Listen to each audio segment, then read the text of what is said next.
KN. Welcome back muli sa ating channel. Kwentong nobela, The Invincible. Tagalog Translator, Andy Dors Kabanata 901 hanggang 910. Ika-91 na episode ng Hindi Magagapi. Tawag. I-prick. I-click. I-subscribe Kwentong Nobela Kabanata 901. Ang grupo ng pamilyang Beitang ay hindi naniniwala.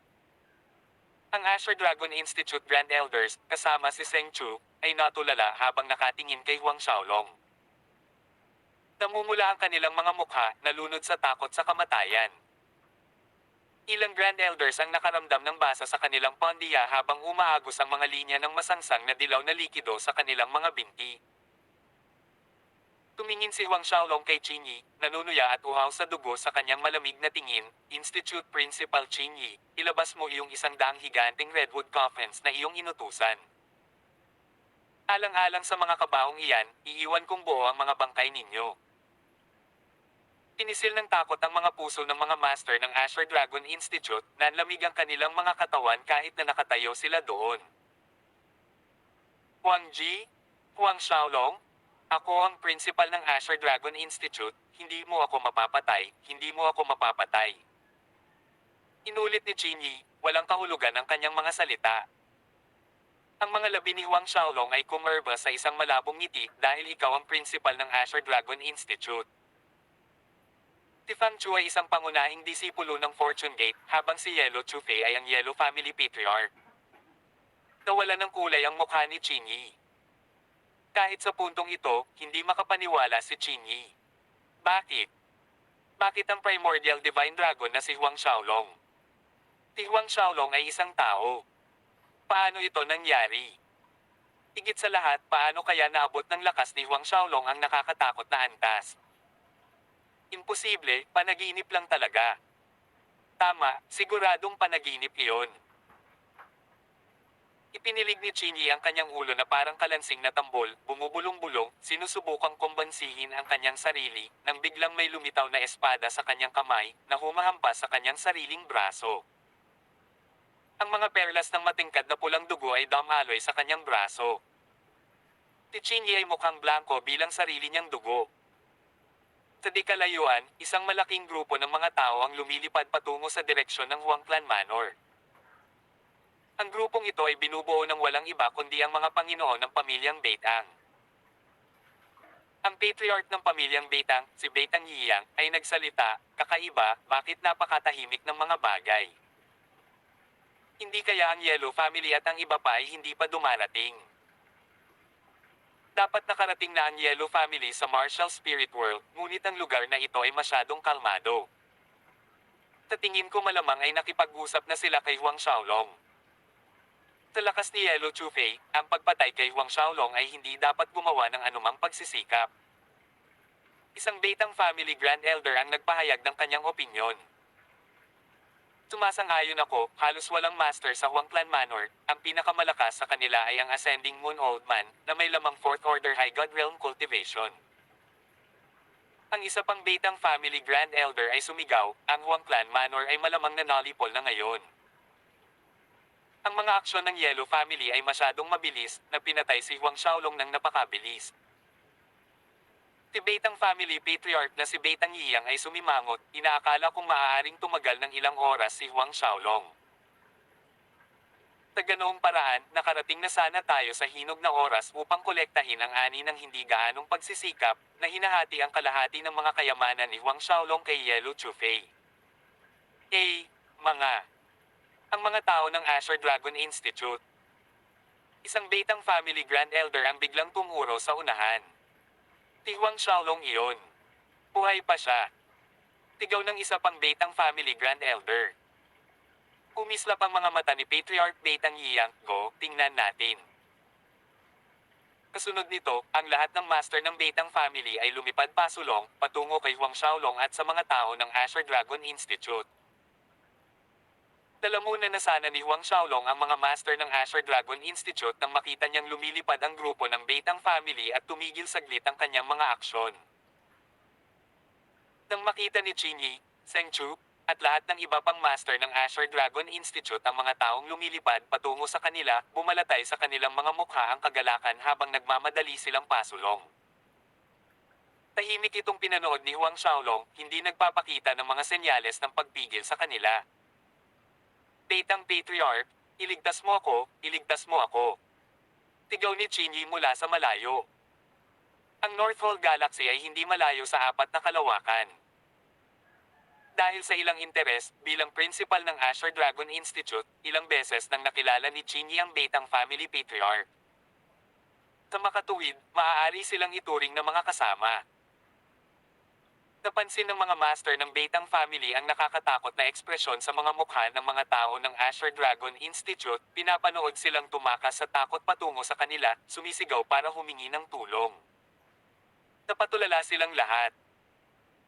Itinaas ni Betang Yiyang ang kanyang kamay para pigilan ang mga master ng Betang Family na nasa likuran niya sa pagsulong, hinihintay si Chinyi kung nasaan sila. Institute Principal Chin, ano ang nangyayari? Tanong ni Betang Yiyang. Tabik na sigaw ni Chinyi, Patriarch Betang, patay na si Patriarch Yellow, patay na ang lahat ng kanyang Grand Elder at Elder. Si Huang Xiaolong iyon, pinatay sila ni Huang Xiaolong, dapat tayong tumakbo, magmadali, nakikiusap ako, isama mo kami, huwag mo kaming iwan dito, ayaw kong mamatay, ayaw kong mamatay. Si Betang Yiyang at ang kanyang grupo ay nanginginig, nakatingin kay Chinyi ng may gulat. Ano? Patay na si Yellow Chufei. Patay na ang lahat ng Yellow Family Grand Elders and Elders. Tinasabi mong pinatay sila ni Huang Xiaolong. Isang Betang Family Grand Elder ang bumulalas ng malakas sa pagkabigla at pagdududa. Alam nilang lahat na si Yellow Chufei ay isang mid-7th Order High God Realm Master. Paano kaya napatay ni Huang Xiaolong ang lalaki? Hindi nakakalimutan na hindi nag-iisa si Yellow Chufei, nagdala siya ng malaking grupo ng mga master ng 5th Order at 6th Order High God Realm. Maaaring malakas si Huang Xiaolong, ngunit hindi sa ganitong lawak. Iyon ang dahilan kung bakit wala sa mga master ng Betang Family ang naniwala sa mga salita ni Chinyi. Naghinala pa sila na si Chinyi ay kasabwat ni Huang Xiaolong para linlangan sila, na pinipilit silang umalis ng walang laban. Institute Principal Chin, anong mga benepisyo ang nakuha mo mula kay Huang Xiaolong? Malakas na sinabi ng isang Betang Family Grand Elder, alam mo ba ang kahihinatnan ng pagsisinungaling sa amin? Nang makitang hindi maniniwala sa kanya si Patriarch Betang at ang mga master ng pamilya Betang, mas nabalisa si Chinyi at mapilit, winawagayway ang kanyang mga kamay at sumisigaw, hindi, totoo, pinatay talaga ni Huang Xiaolong si Patriarch Yellow at ang iba pa. Sabi mo pinatay ni Huang Xiaolong ang grupo ng pamilya Yellow at nasaan ang mga bangkay nila? Mataimtim na hiling ni Betang Yiyang, ang kanyang tingin ay lumipad sa paligid. Mayroong ilang mga gumuhong bangin sa paligid at malalim na mga hukay sa lupa na may mga bitik na dumadaloy sa lupa. Kinailangang aminin ni Betang Yiyang na ito ay isang napakakumbinsi na eksena. Nagmadali si Chinyi na magpaliwanag, si Patriarch Yellow at ang iba pa ay sinipsip na tuyo at ginawang mga tuyong bangkay ni Huang Xiaolong, pagkatapos ay binasag niya ang mga bangkay na iyon sa alabok. Tipsipin sa mga tuyong bangkay. Nabasag sa alikabok. Nang marinig ang paliwanag ni Chinyi, tumawa ng malakas ang lahat ng master ng Betang Family. Ang katawan ng isang High God Realm Master ay halos hindi masisira, lalo na ang isang high-level na High God Realm Master tulad ni Yellow Chufei. Ang kanyang katawan ay mas malakas pa, kaya matigas na kahit na ang mga banal na artifact ay halos hindi makagawa ng hiwa sa kanyang laman. Ngunit ngayon, sinabi ni Chinyi na ginawang alabok ni Huang Xiaolong ang lahat ng master ng High God Realm na iyon. Halos hindi masisisi ang grupong Betang na tumawa ng malakas. Pinagmasdan ni Betang Yiyang si Chinyi, ang kanyang tingin ay malamig na malamig. Wang Yi, pumunta ka at hulihin si Huang Xiaolong, ngunit huwag mo pa siyang patayin. Tinabi ni Betang Yiyang sa isa sa mga Grand Elder sa likod niya, gusto kong i-verify ang ilang bagay. Oo, Patriarch. Magalang na sumunod si Betang Wang Yi. Ang Betang Wang Yi na ito ay isang 6th Order High God Realm Master. Sa kanyang mga mata, ang kanyang sariling lakas ay higit pa sa sapat upang makuha si Huang Xiaolong. Lumipad si Beitang Wang Yi patungo sa kanyang target. Wang Xiaolong. Sasabihin na sana sa kanya ni Beitang Wang Yi na masunurin siyang sumuko ng isang figure ang kumurap at si Beitang Wang Yi ay nakaramdam ng napakalaking puwersa na sumugod sa kanya. Naalarma, gusto niyang umiwas ngunit huli na ang lahat. Siya ay ipinadala sa paglipad sa tuktok ng bundok. Umalangaw-ngaw ang isang dumadagandong na boom sa hangin. Ang biglang pagbabago sa sitwasyon ay parang tapon sa pagtawa ng mga master ng Beitang family.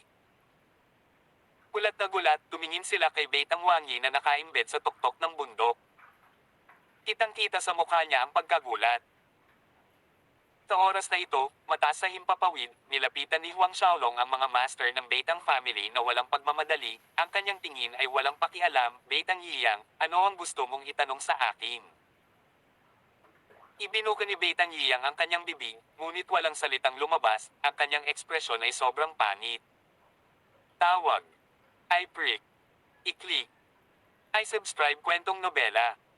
Hindi magagapi. Tagalog Translator, Andy Dors, Kabanata 902. Patay na ba si Huang Xiaolong? Isang malakas na puwersa ng pagsipsop ang humila kay Qin Yi, na nakarating sa gilid ni Beitang Yiyang, sa harap ni Huang Xiaolong.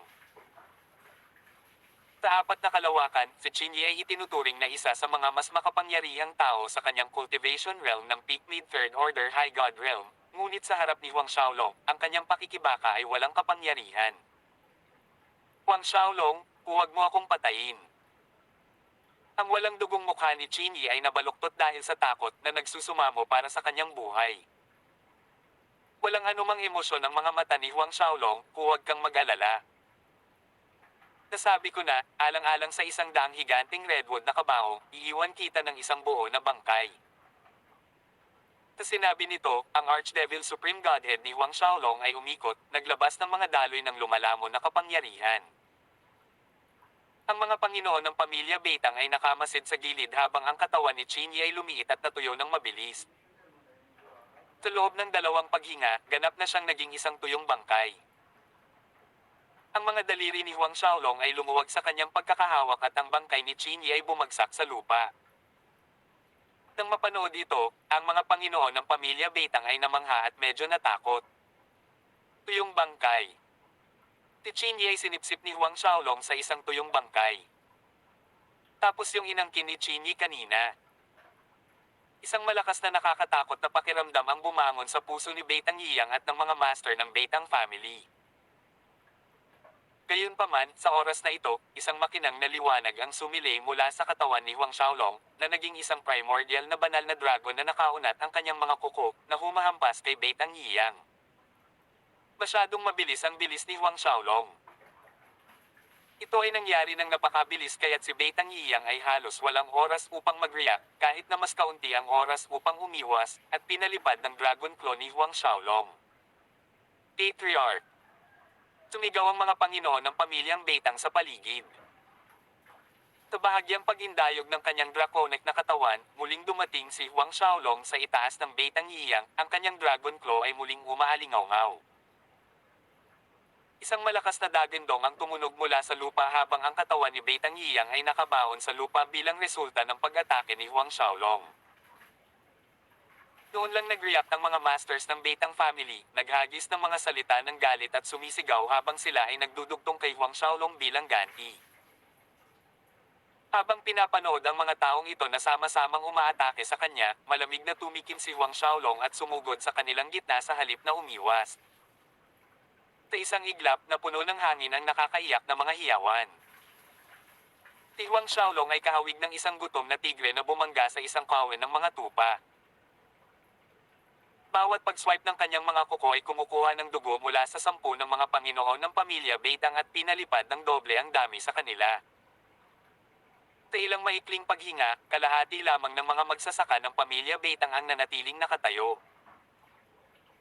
Ang mga Grand Elder ng Asher Dragon Institute, kasama si Zheng Chu, ay nawala ang kalahati ng kanilang kaluluwa sa panonood nito at hindi na gustong manatili kahit isang segundo pa. Lumipad sila sa iba't ibang direksyon para sa isang pagkakataon sa buhay. Ngunit pagkatapos ng ilang sandali na tumakbo, napansin nila ang napakalaking puwersa ng pagsipsip na humihila sa kanila. Sa sumunod na segundo, lumipad pa atras ang kanilang mga katawan. Kasunod nito, nagsimulang lumabas ang kanilang blood essence at God force mula sa kanilang mga katawan, sa labas ng kanilang kontrol.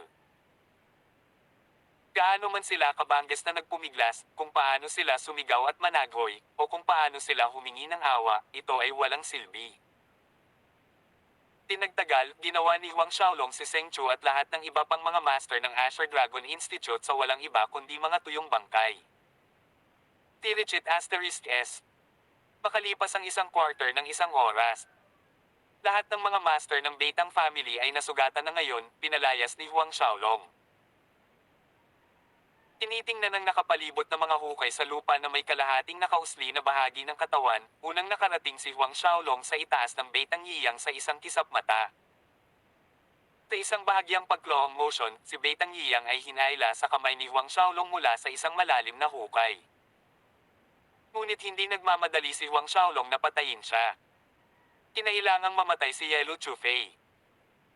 Si Beitang Yiyang, sa kabilang banda, ay maaaring mamatay, ngunit maaari rin siyang maligtas.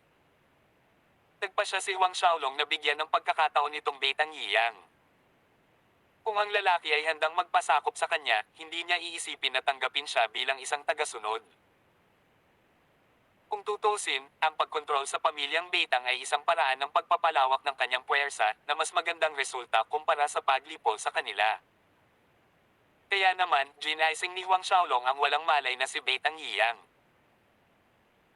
Gayunpaman, nang marinig niya na gusto ni Huang Xiaolong na siya ay magpasakop, si Beitang Yiyang ay nanunuya, "Anong biro, gusto mo ang aking Beitang family na magpasakop sa iyo? Huang Xiaolong, huwag mo itong pangarapin." Nang marinig ang sagot na ito, umiling si Huang Xiaolong sa awa. Nang walang ibang salita, ang kapangyarihan ng kanyang Archdevil Supreme Godhead ay tumakbo ng buong lakas, na naging dahilan upang ang asensya ng dugo at Diyos ni Beitang Yiyang ay mabilis na lumabas mula sa kanyang katawan at Diyos. Nanlaki ang mga mata niya sa takot at sinubukang magsabi ng kung ano, ngunit sa kanyang pagkadismaya, hindi siya makapagsalita. Wala pang isang segundo, si Beitang Yiyang ay naging isang tuyong bangkay. Nang inig ang puwersa ng Diyos ni Huang Xiaolong, binasag ang bangkay ni Beitang Yiyang sa alabok, na wala sa mundo. Ang mga sugatang Beitang family grand elders at elders ay pinanood ang eksenang ito na may mga nakakatakot na mukha. Huminga si Huang Xiaolong, hinayla silang lahat mula sa mga hukay sa lupa at mga bangin ng bundok. Nakita mo na ang pagtatapos ni Beitang Yiyang.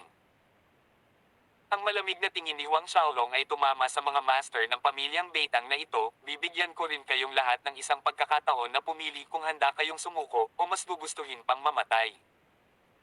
Ang mga Grand Elder at Elder na iyon ay napakaputla. Kamatayan. Walang sino man ang hindi natatakot na mamatay. Ngunit para ipagkanulo ang sarili nilang pamilya at magpasakop kay Huang Xiaolong, sila ay 100 beses na ayaw, at lalong hindi ito kayang tanggapin. Habang ang mga master ng Beitang family na ito ay nag-aalangan pa, kinuha ni Huang Xiaolong ang isang Fifth Order High God Realm Grand Elder sa kanyang harapan, at ang kanyang Archdevil Supreme Godhead na lumalamon ay mabilis na lumabas. Sa isang kisap mata, ang Fifth Order High God Realm Grand Elder na iyon ay naging isang tuyong bangkay. Casual na ikinaway ni Huang Xiaolong ang kanyang kamay at ang tuyong bangkay ay naging alikabok na lumulutang sa hangin. Ang nag-aalangan ng mga Panginoon ng pamilyang Beitang ay agad na natigilan. "Wala akong masyadong pasensya sa ngayon, mayroon kang 10 paghinga upang isaalang-alang ang bagay na ito." Pagkatapos ng 10 paghinga, ang mga ayaw magpasakop sa akin ay mamamatay. Si Huang Xiaolong ay kumikinang sa uhaw sa dugo. Ang mga Panginoon ng pamilya Beitang ay nakaramdam ng malamig na panginginig sa kanilang mga puso. 10 hininga. Makalipas ang 2 hininga, isang Grand Elder sa wakas ang lumabas, na handang sumuko kay Huang Xiaolong. Nang makita ito, maraming iba pa ang nagsimulang magsalita, handang sumuko. Hindi nagtagal, kalahati ng Beitang family Grand Elders at Elders ay handang magpasakop kay Huang Xiaolong. Makalipas ang ilang paghinga, higit sa kalahati ay naisumit na. Si Beitang Yiyang ay pumili ng higit sa 600 Beitang Family Master para sundan siya sa martial spirit world. Ngayon, higit sa 500 sa kanila ang handang sumuko kay Huang Xiaolong, na iwan ng kaunti pa sa 100 na hindi pa nakapagpasya. Ang mga mata ni Huang Xiaolong ay dumaan sa daan-daang mga tao, ang kanyang boses ay napakalamig, 10 paghinga ang lumipas. Dahil hindi kayong lahat ang makapagpasya, dito kayo ilibing. Nang bumagsak ang boses ni Huang Xiaolong, bumulwak ang marahas na alon ng God Force mula sa daang ito sa mga tao.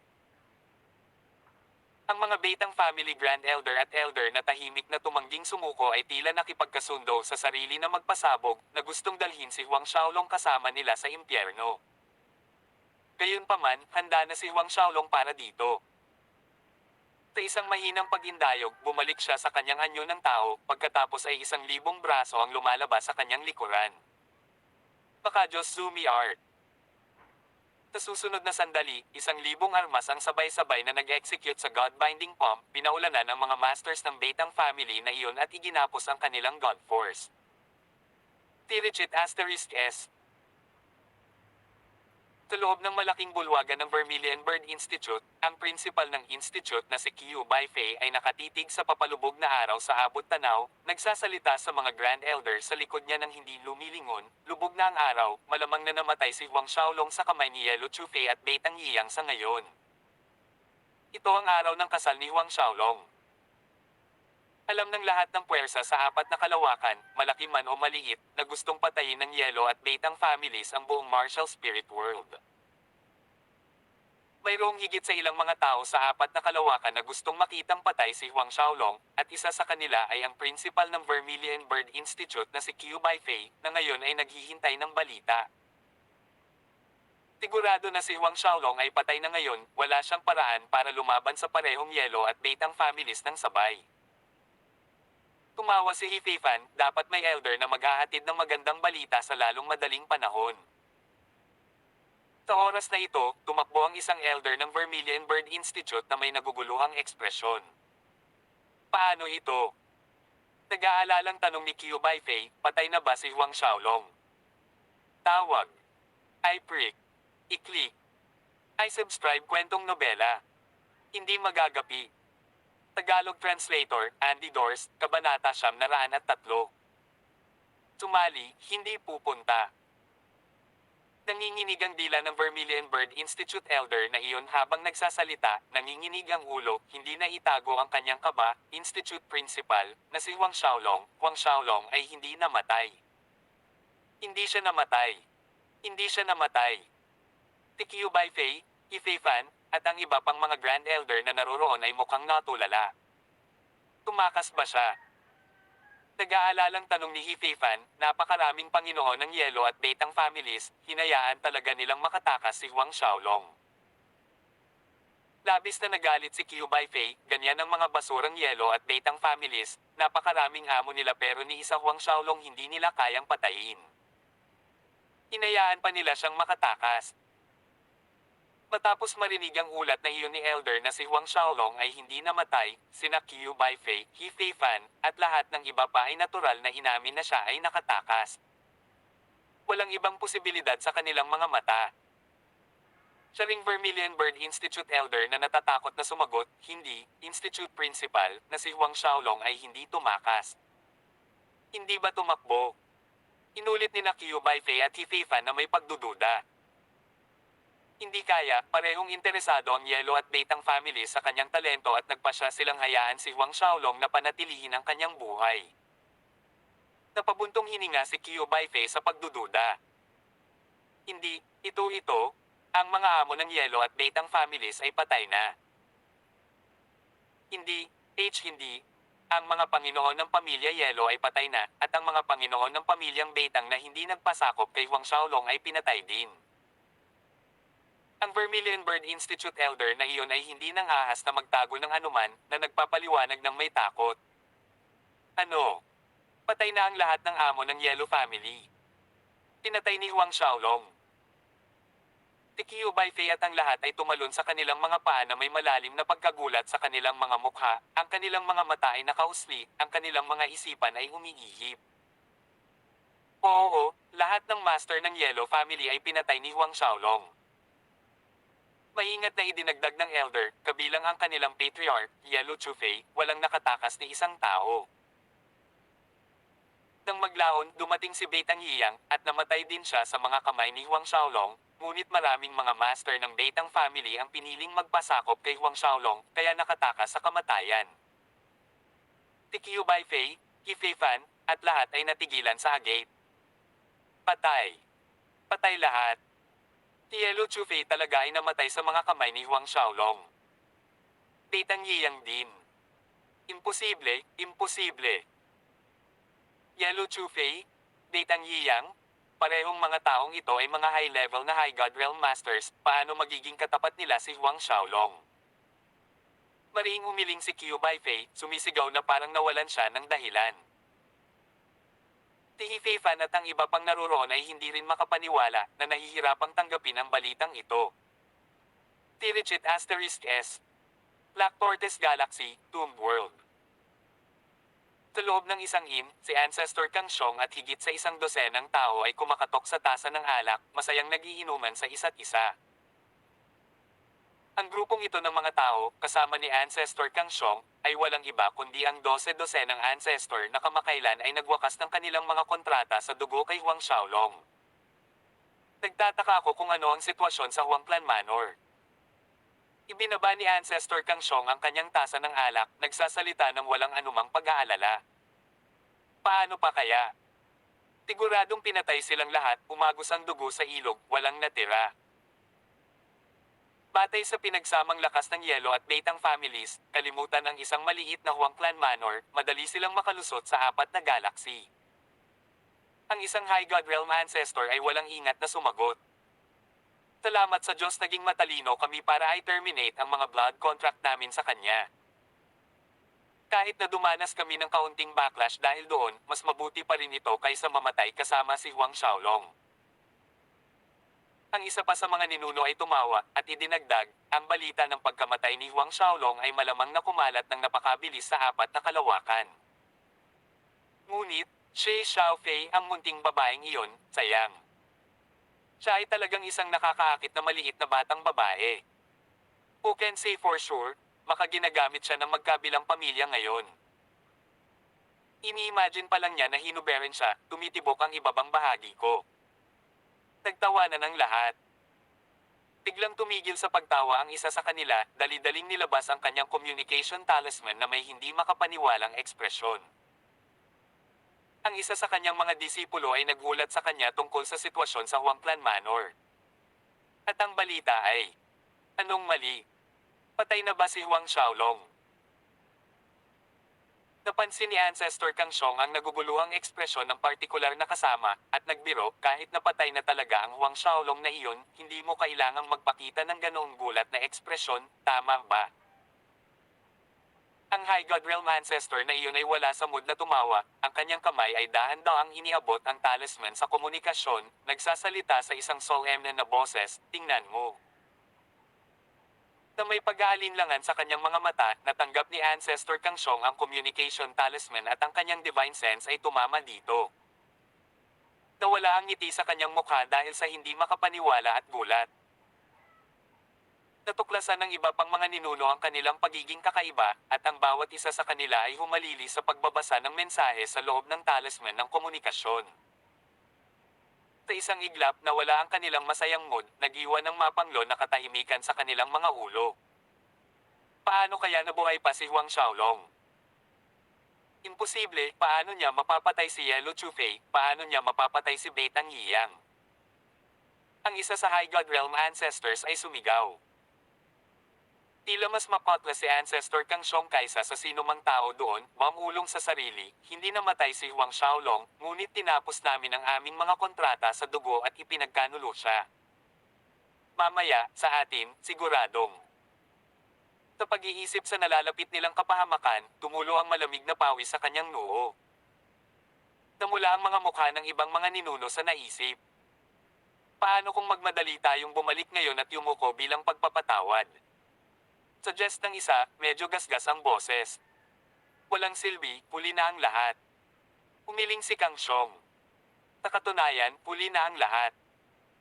Mula sa oras na nagpasya silang wakasan ang kanilang kontrata sa dugo, sa puso ni Huang Xiaolong, sila ay patay na. Ang dahilan kung bakit sila nabuhay hanggang ngayon, kung bakit hindi sila agad pinatay ni Huang Xiaolong, ay upang ipaalam sa kanila ang pagtatapos ni na Yellow Chufei at Bei Tangyang. At ngayon na alam na nila, ang kanilang sariling kamatayan ay hindi malayo. Ang balita tungkol kay Yellow Chufei at Bei Tangyang na pinatay ni Huang Xiaolong ay kumalat sa 4 na kalawakan sa napakabilis na bilis. Sa maikling panahon, ang mga puwersa ng 4 na kalawakan ay nagkagulo, nagulat. Siyempre, mas marami pa ang nakakaramdam ng panghihinayang at pangamba. Higit sa lahat ay ang pagkamangha sa katotohanan ang dating nawawalang Heavenly Mountain ay talagang inalis ni Huang Xiaolong. Si Huang Xiaolong ang misteryosong master na kumuha ng Heavenly Mountain ilang taon na ang nakakaraan. Pagkatapos ay dumating ang balita ng mga utos ni Huang Xiaolong na ang mga magsasaka na nanirahan sa Martial Spirit World at umalis bago ang pag-atake ng dalawang pamilya ay hindi na papayagang pumasok muli sa Martial Spirit World. Kasunod nito, isa pa sa mga utos ni Huang Xiaolong ang kumalat na nagutos sa lahat ng 4 na galaxy na patriarch at ancestors na magtipon sa Huangclan Manor sa loob ng 1 buwan. Papatayin ang mga wala. Samantalang ang mga maaaring magdala ng mga ulo ng mga ninuno na nagwakas ng kanilang mga kontrata sa dugo kay Huang Xiaolong ay gagantimpalaan ng 100 sagradong grado na walang kamatayang mga espiritong bato. Habang ang sunod-sunod na utos ay nagmumula kay Huang Xiaolong at kumalat ang balita tungkol dito, ang 4 na kalawakan ay muling nagkagulo, na puno ng pagkabalisa at gulat. Dahil sa malawak na pinsala ng Huangclan Manor, ibinalik ni Huang Xiaolong ang petsa ng kasal sa pagkalipas ng 2 buwan, inutusan si Ancestor Bifang at ang iba pa na muling itayo ang manor. Sa lalim ng tahimik na gabi, naka-cross-legged si Huang Xiaolong sa itaas ng espiritual na ugat ng dragon ng kidlat na sumisipsip ng enerhiya nito ng mabilis. Pagkamat patay na sina Yellow Chufei at Bei Tangyang, buhay pa rin ang Yellow at Bei Tang ancestors. Sa makatuwid, si Huang Xiaolong ay hindi nang ahas na mag-relax, nagpaplanong ganap na pinuhin ang espiritual na ugat ng dragon ng kidlat sa loob ng 2 buwan, at higit na mapahusay ang kanyang paglilinang. Habang siya ay nasa pag-iisa upang pinuhin ang kidlat na dragon na espiritual na ugat, sa loob ng dakilang bulwagan ng Vermilion Bird Institute, si Principal Qiu Baifei pati na rin ang mga Grand Elder ng Institute ay tinatalakay ang usapin ni Huang Xiaolong na hinihiling na ang lahat ng High God Realm Masters ng 4 na kalawakan maglakbay sa Huangclan Manor sa loob ng 1 buwan. Talagang walang batas at mayabang ang Huang Xiaolong na iyon. Sino siya sa palagay niya na talagang nag-uutos sa amin, lahat ng 4 na galaxy na High God Realm Masters na mag-assemble sa Huangclan Manor sa loob ng 1 buwan? Ifei Fanfium, tumanggi kaming pumunta, tingnan natin kung ano ang magagawa niya sa amin. Makikipag-ugnayan tayo sa mga ninuno at patriarch ng 4 na kalawakan. Hindi ako naniniwalang maglalakas loob siyang patayin ang High God Realm Masters ng lahat ng 4 na galaxy. Tawag. I-prick. I-click. I-subscribe kwentong nobela. Hindi magagapi. Tagalog Translator, Andy Dors, Kabanata 904. Sa lungsod ng mga Diablo. Narinig ko na ang bilang ng mga mahuhusay na henyo na namatay sa mga kamay ni Huang Xiaolong sa High God Advancement Tournament ng terminong ito ay hindi maliit, at isa sa kanila ay mas higit na talento kaysa kay Yellow Chufei, at kay Bei Tang Wuji, siya ang pangunahing disipulo ng Fortune Gate. Pang Chu. Si Qiu Baifei ay same time na nagsalita, ang Fortune Gate ay ang pinakamalakas at pinakasinaunang super force ng Everlasting Galaxy, hindi gaanong mas mahina kumpara sa kasalukuyang Huangclan. Dumiwanag si Hefei Fan, what master means is.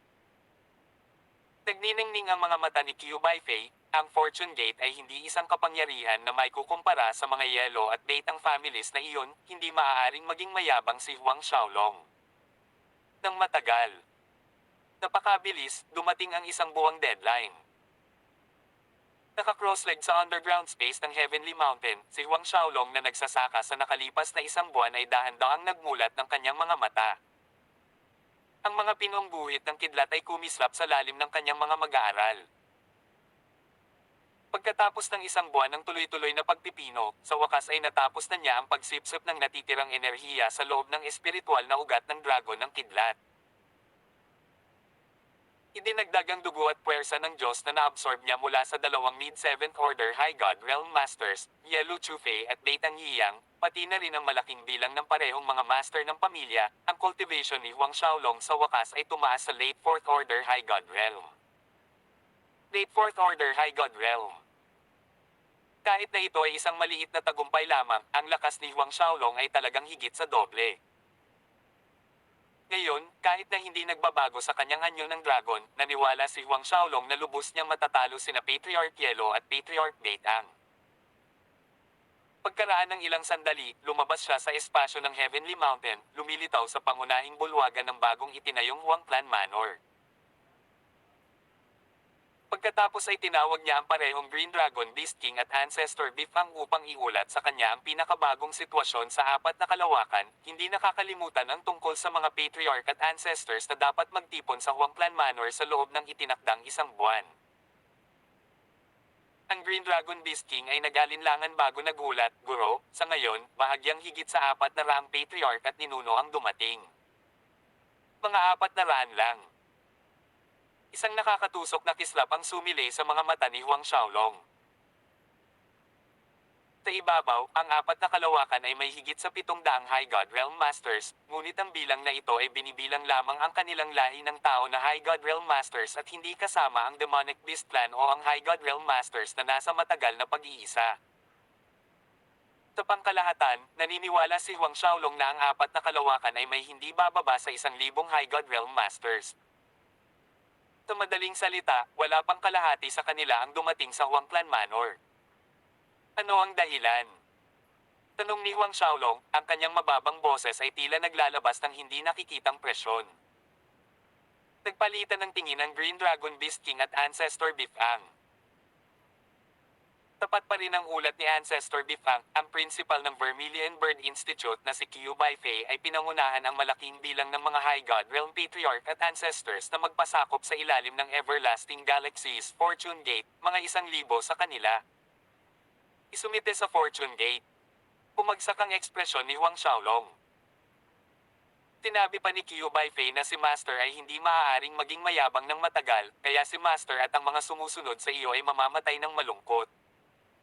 Nagsalita si Green Dragon Beast King. Malamig na umungol si Huang Xiaolong, tila isang kulog sa loob ng pangunahing bulwagan.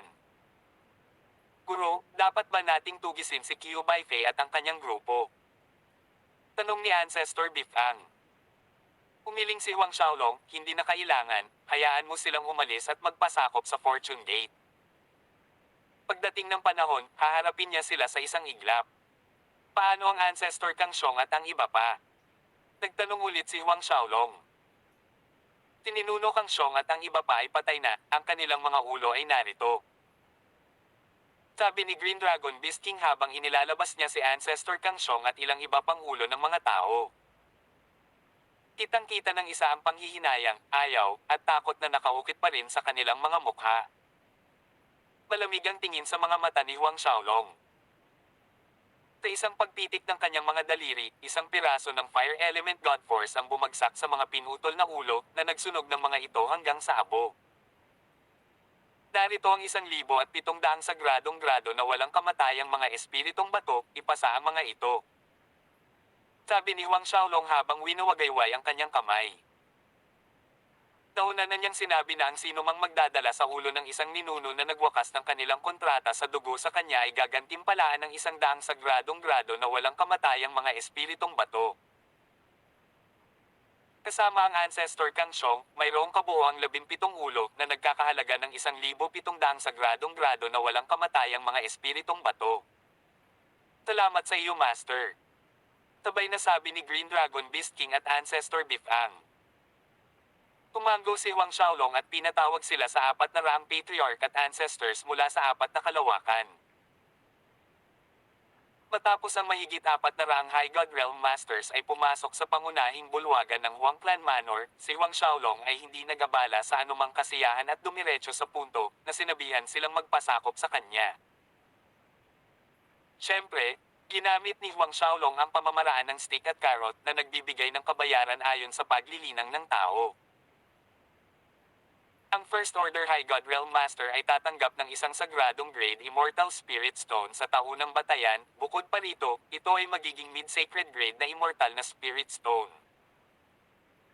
Para sa mga master ng Second Order High God Realm, ito ay magiging dalawang mid-sacred grade na Immortal na mga espiritong bato.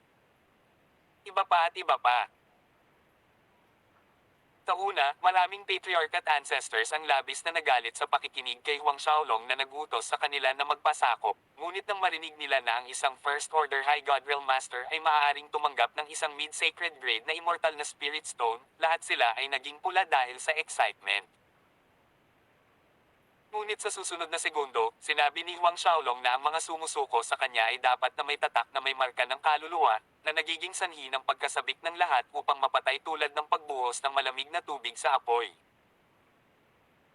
Walang alinlangan, ang isang sagradong grado na immortal na espiritong bato ay lubhang nakatutokso, ngunit walang sino man ang handang ipaubaya ang kanilang buhay sa kamay ng iba.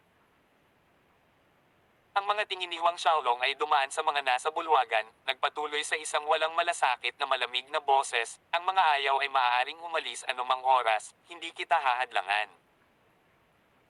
Gayunpaman, ang sinumang lumabas sa bulwagan na ito ay hindi na magkakaroon ng pagkakataong gumawa ng kahit isang hakbang papasok kailanman. Namula ang mukha ng lahat.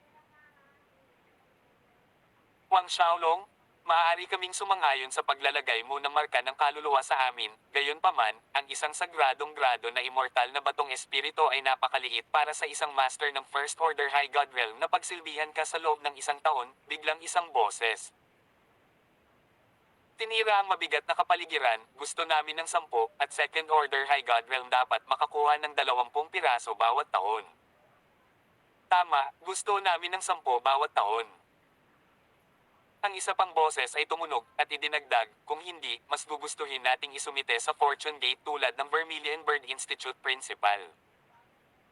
Oo, mas gusto nating pumunta sa Fortune Gate. Maraming naruroon na High God Realm Patriarchs at Ancestors ang nagulat, ang kanilang mga mata ay nakatingin sa kaliwa at kanan na hinahanap ang mga may-ari ng mga boses na tila nagmumula sa lahat ng sulok ng bulwagan, na halos hindi matukoy kung sino ang nagsasalita. Si Huang Xiaolong ay nanatiling walang malasakit. Ang kanyang kanang kamay ay biglang nag-extend na tumulak sa isang partikular na lokasyon sa hangin. Tatlong kabang-abang na hiyawan ang umalingaw sa bulwagan kasabay ng paglipad ng tatlong figure mula sa grupo ng mga tao na may dugong bumulwak sa kanilang mga bibig. Ang tatlong taong ito ay walang iba kundi si Crimson Devil Shi Jiushan, Flaming Devil Ruan Ji, at Gorb Findwang Han. Lahat silang tatlo ay may takot sa kanilang mga mata na nakatingin kay Huang Xiaolong. Ang elusive devil's voice ay isang sinaunang sound technique na, kapag naisa katuparan, naging sanhi ng paghahalo ng kanilang mga boses sa nakapalibot na espasyo na nagpapahirap sa iba na matukoy ang lokasyon ng nagsasalita. Ngunit paano sila nahanap ni Huang Xiaolong? Huang Xiaolong, ano ang kahulugan nito? Mabilis na itinago ni Crimson Devil Shi Jiushan ang kanyang takot sa galit na sumigaw, kami mula sa Devil Domain Mainland ay dumating upang magpasakop sa iyo, ngunit inatake mo kami ng wala saan, kasuklam-suklam. Pinanood ni Huang Xiaolong ang matigas na kilos ni Crimson Devil Shi Jiushan, pagkatapos ay bumandong hininga siya, ipinakita ang kanyang pagkainip. Isang Soul Force Sword ang direktang lumipad kay Shi Jiushan. Ang naglalagablab na devil na si Ruan Ji at ang iba ay nanunood habang si Crimson Devil Shi Jiushan ay biglang nanigas at bumagsak sa sahig, hindi na humihinga. Tumunog ang maliliit na hinga sa bulwagan, na naging dahilan upang maramdaman ng grupo ng High God Realm Patriarchs and Ancestors ang lamig na damaloy sa kanilang mga leeg. Hindi ba kayong tatlo ay humihingi ng 10 at 20 sagradong grado na walang kamatayang mga espiritong bato bawat taon, kung hindi, mas gugustuhin ninyong magpasakop sa Fortune Gate? Tumingin si Huang Xiaolong kay Flaming Devil Ruan Ji, at Gorb Findwang Han, paano ngayon? Handa kaming sumuko, umaasa kaming magpapakita ng awa si Master at hindi kami papatayin. Lumuhad ang Flaming Devil na sina Ruan Ji at Gorb Findwang Han at nakiusap. Sa panonood ng eksenang ito, maraming ayaw ng mga patriarch at ancestors ang nagmamadaling ipahayag ang kanilang pagsumit kay Huang Xiaolong, hindi na nangahas na maglaro ng anumang mga trick. Walang pagkaantala, nagpatuloy si Huang Xiaolong sa pagbabrand sa mga kaluluwa ng mga master ng High God Realm na ito, ganap na hawak ang kanilang buhay sa kanyang mga kamay. Matapos ibigay ang kabayarang ipinangako niya, pinaalis niya sila sa bulwagan. Gayunpaman, nakaupo sa pangunahing bulwagan, nagkaroon ng malalim na pagkunot sa noo ni Huang Xiaolong pagkatapos umalis ang mga taong iyon. Kahit na ang kanyang pangkalahatang puwersa ay hindi itinuring na mahina pagkatapos idagdag ang mga taong ito, malayo pa rin itong makalaban sa isang super force tulad ng Fortune Gate na nagtataglay ng mahabang pamana. Sa makatuwid, kailangan niyang dagdagan ang kanyang sariling lakas. Ang tanong ay, saan siya makakahanap ng higit pang mga Diyos na pag-aari ng mga patay na Diyos na langit? Saan siya dapat pumunta upang makahanap ng mga bihirang kayamanan tulad ng kidlat na dragon na espiritual na ugat? Hindi maiwasang dumating si Huang Xiaolong sa bakuran ng Ascending Moon Old Man upang magtanong kung alam niya kung saan siya maaaring pumunta upang palakasin ang kanyang lakas sa pinakamaikling panahon. Walang pag-aalinlangan na sumagot ang matanda, pumunta ka sa lungsod ng mga Diablo. Lungsod ng mga Diablo. Nagulat si Huang Xiaolong. Dati, bago niya pinatay si Yellow Chufei, sa panahon ng paglilinis ng kaluluwa ay natuklasan niya na ang ninuno ng pamilya Yellow ay nasa lungsod ng mga Diablo. Sa katunayan, hindi lamang ang ninuno ng pamilya Yellow, ang ninuno ng pamilya Beitang ay naroon din. Tawag. I-prick. I-click. I-subscribe kwentong nobela. Hindi magagapi. Tagalog Translator, Andy Dorst, Kabanata 905. Anghelian Tower at Path to Hell. Ang pagpunta sa City of Devils ay maaaring makatulong na mapahusay ang aking lakas sa maikling panahon. Tanong ni Huang Xiaolong sa Ascending Moon Old Man. Kahit na mayroon siyang ilang impormasyon tungkol sa City of Devils mula sa mga alaala ni Yellow Chufei, ito ay napakalimitado. Ang Ascending Moon Old Man ay tumango, kung mayroong isang lugar sa daan-daang libong mga kalawakan na makakatulong sa pagpapalakas ng isang tao sa maikling panahon, ang una sa listahan ay ang lungsod ng mga Diablo, habang ang pangalawa ay ang landas tungo sa impyerno. Ang lungsod ng mga Diablo, ang daan ng impyerno. Ito ay isang kislap ng pag-asa sa mga mata ni Huang Xiaolong. Oo, ang lungsod ng mga Diablo at daan patungo sa impyerno.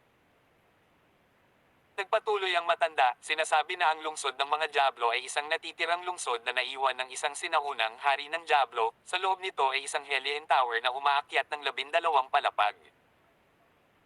Ang pagpasa sa bawat palapag ay nagbibigay ng karapatan sa humahamon sa isang malaking gantimpala. Mas mataas ang sahig, mas malaki ang reward na matatanggap mo. Ang Hellion Tower. Natigilan si Huang Xiaolong. Ang Ascending Moon Old Man ay nagpatuloy, ang Hellion Tower na ito ay isang lugar ng walang limitasyong mga kayamanan. Sinasabi na ito ay umiral bago pa man naitayo ang lungsod ng mga Diablo, at ang lungsod ng mga Diablo ay nakatayo sa loob ng 300 milyong taon. 300 milyong taon. Nanlaki ang mga mata ni Huang Xiaolong sa pagtataka. Hindi ba ito nangangahulugan na ang Hellion Tower ay maaaring 400 milyong taong gulang? 500 milyong taon. Baka mas matagal pa. Ang Hellion Tower ay may kabuuang 12 palapag, kumusta ang mga reward sa bawat palapag? Tanong ni Huang Xiaolong. Ito ang puntong pinakakinabahala niya. Umiling ang Ascending Moon Old Man, nalampasan ko lang ang unang 2 palapag, kaya iyon lang ang alam kong mga reward. Ngunit, mula sa aking narinig, hanggat ang isa ay pumasa sa 9 na palapag, ang gantimpala ay isang makalangit na Diyos ng Diyos. Maliban doon, may mga mas nakakagulat na kayamanan, gayunpaman, ang pagpasa sa 9 na palapag ay napakahirap. Sa nakalipas na ilang daang taon, ang bilang ng mga taong dumaan sa 9 na palapag ay mabibilang ng 2 kamay. Si Huang Xiaolong ay tunay na nabigla. Sa lakas ng Ascending Moon Old Man, nalampasan lang niya ang unang 2 palapag. Habang pinapanood ang gulat na ekspresyon ni Huang Xiaolong, ipinaliwanag ng matanda na parang nahulaan niya kung ano ang iniisip ng kanyang munting disipulo. Ang totoo, ang paghamon sa Hellion Tower na ito ay hindi lubos na umaasa sa lakas ng isang tao. Hindi naman talaga totoo na kapag mas malakas ka, mas mataas ka.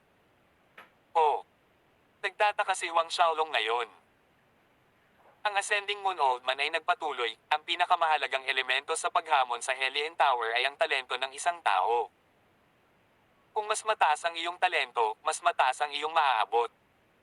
Talento. Nagliwanag ang mga mata ni Huang Xiaolong. Ang paghamon sa Hellion Tower ay talagang umasa sa talento ng isang tao. Batay sa potensyal ng kanyang tatlong Supreme Godheads.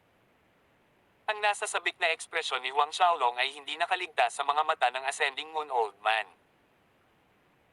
Umiling siya, sinabi niya kay Huang Xiaolong, "Munting Huang Brat, alam ko kung ano ang iniisip mo.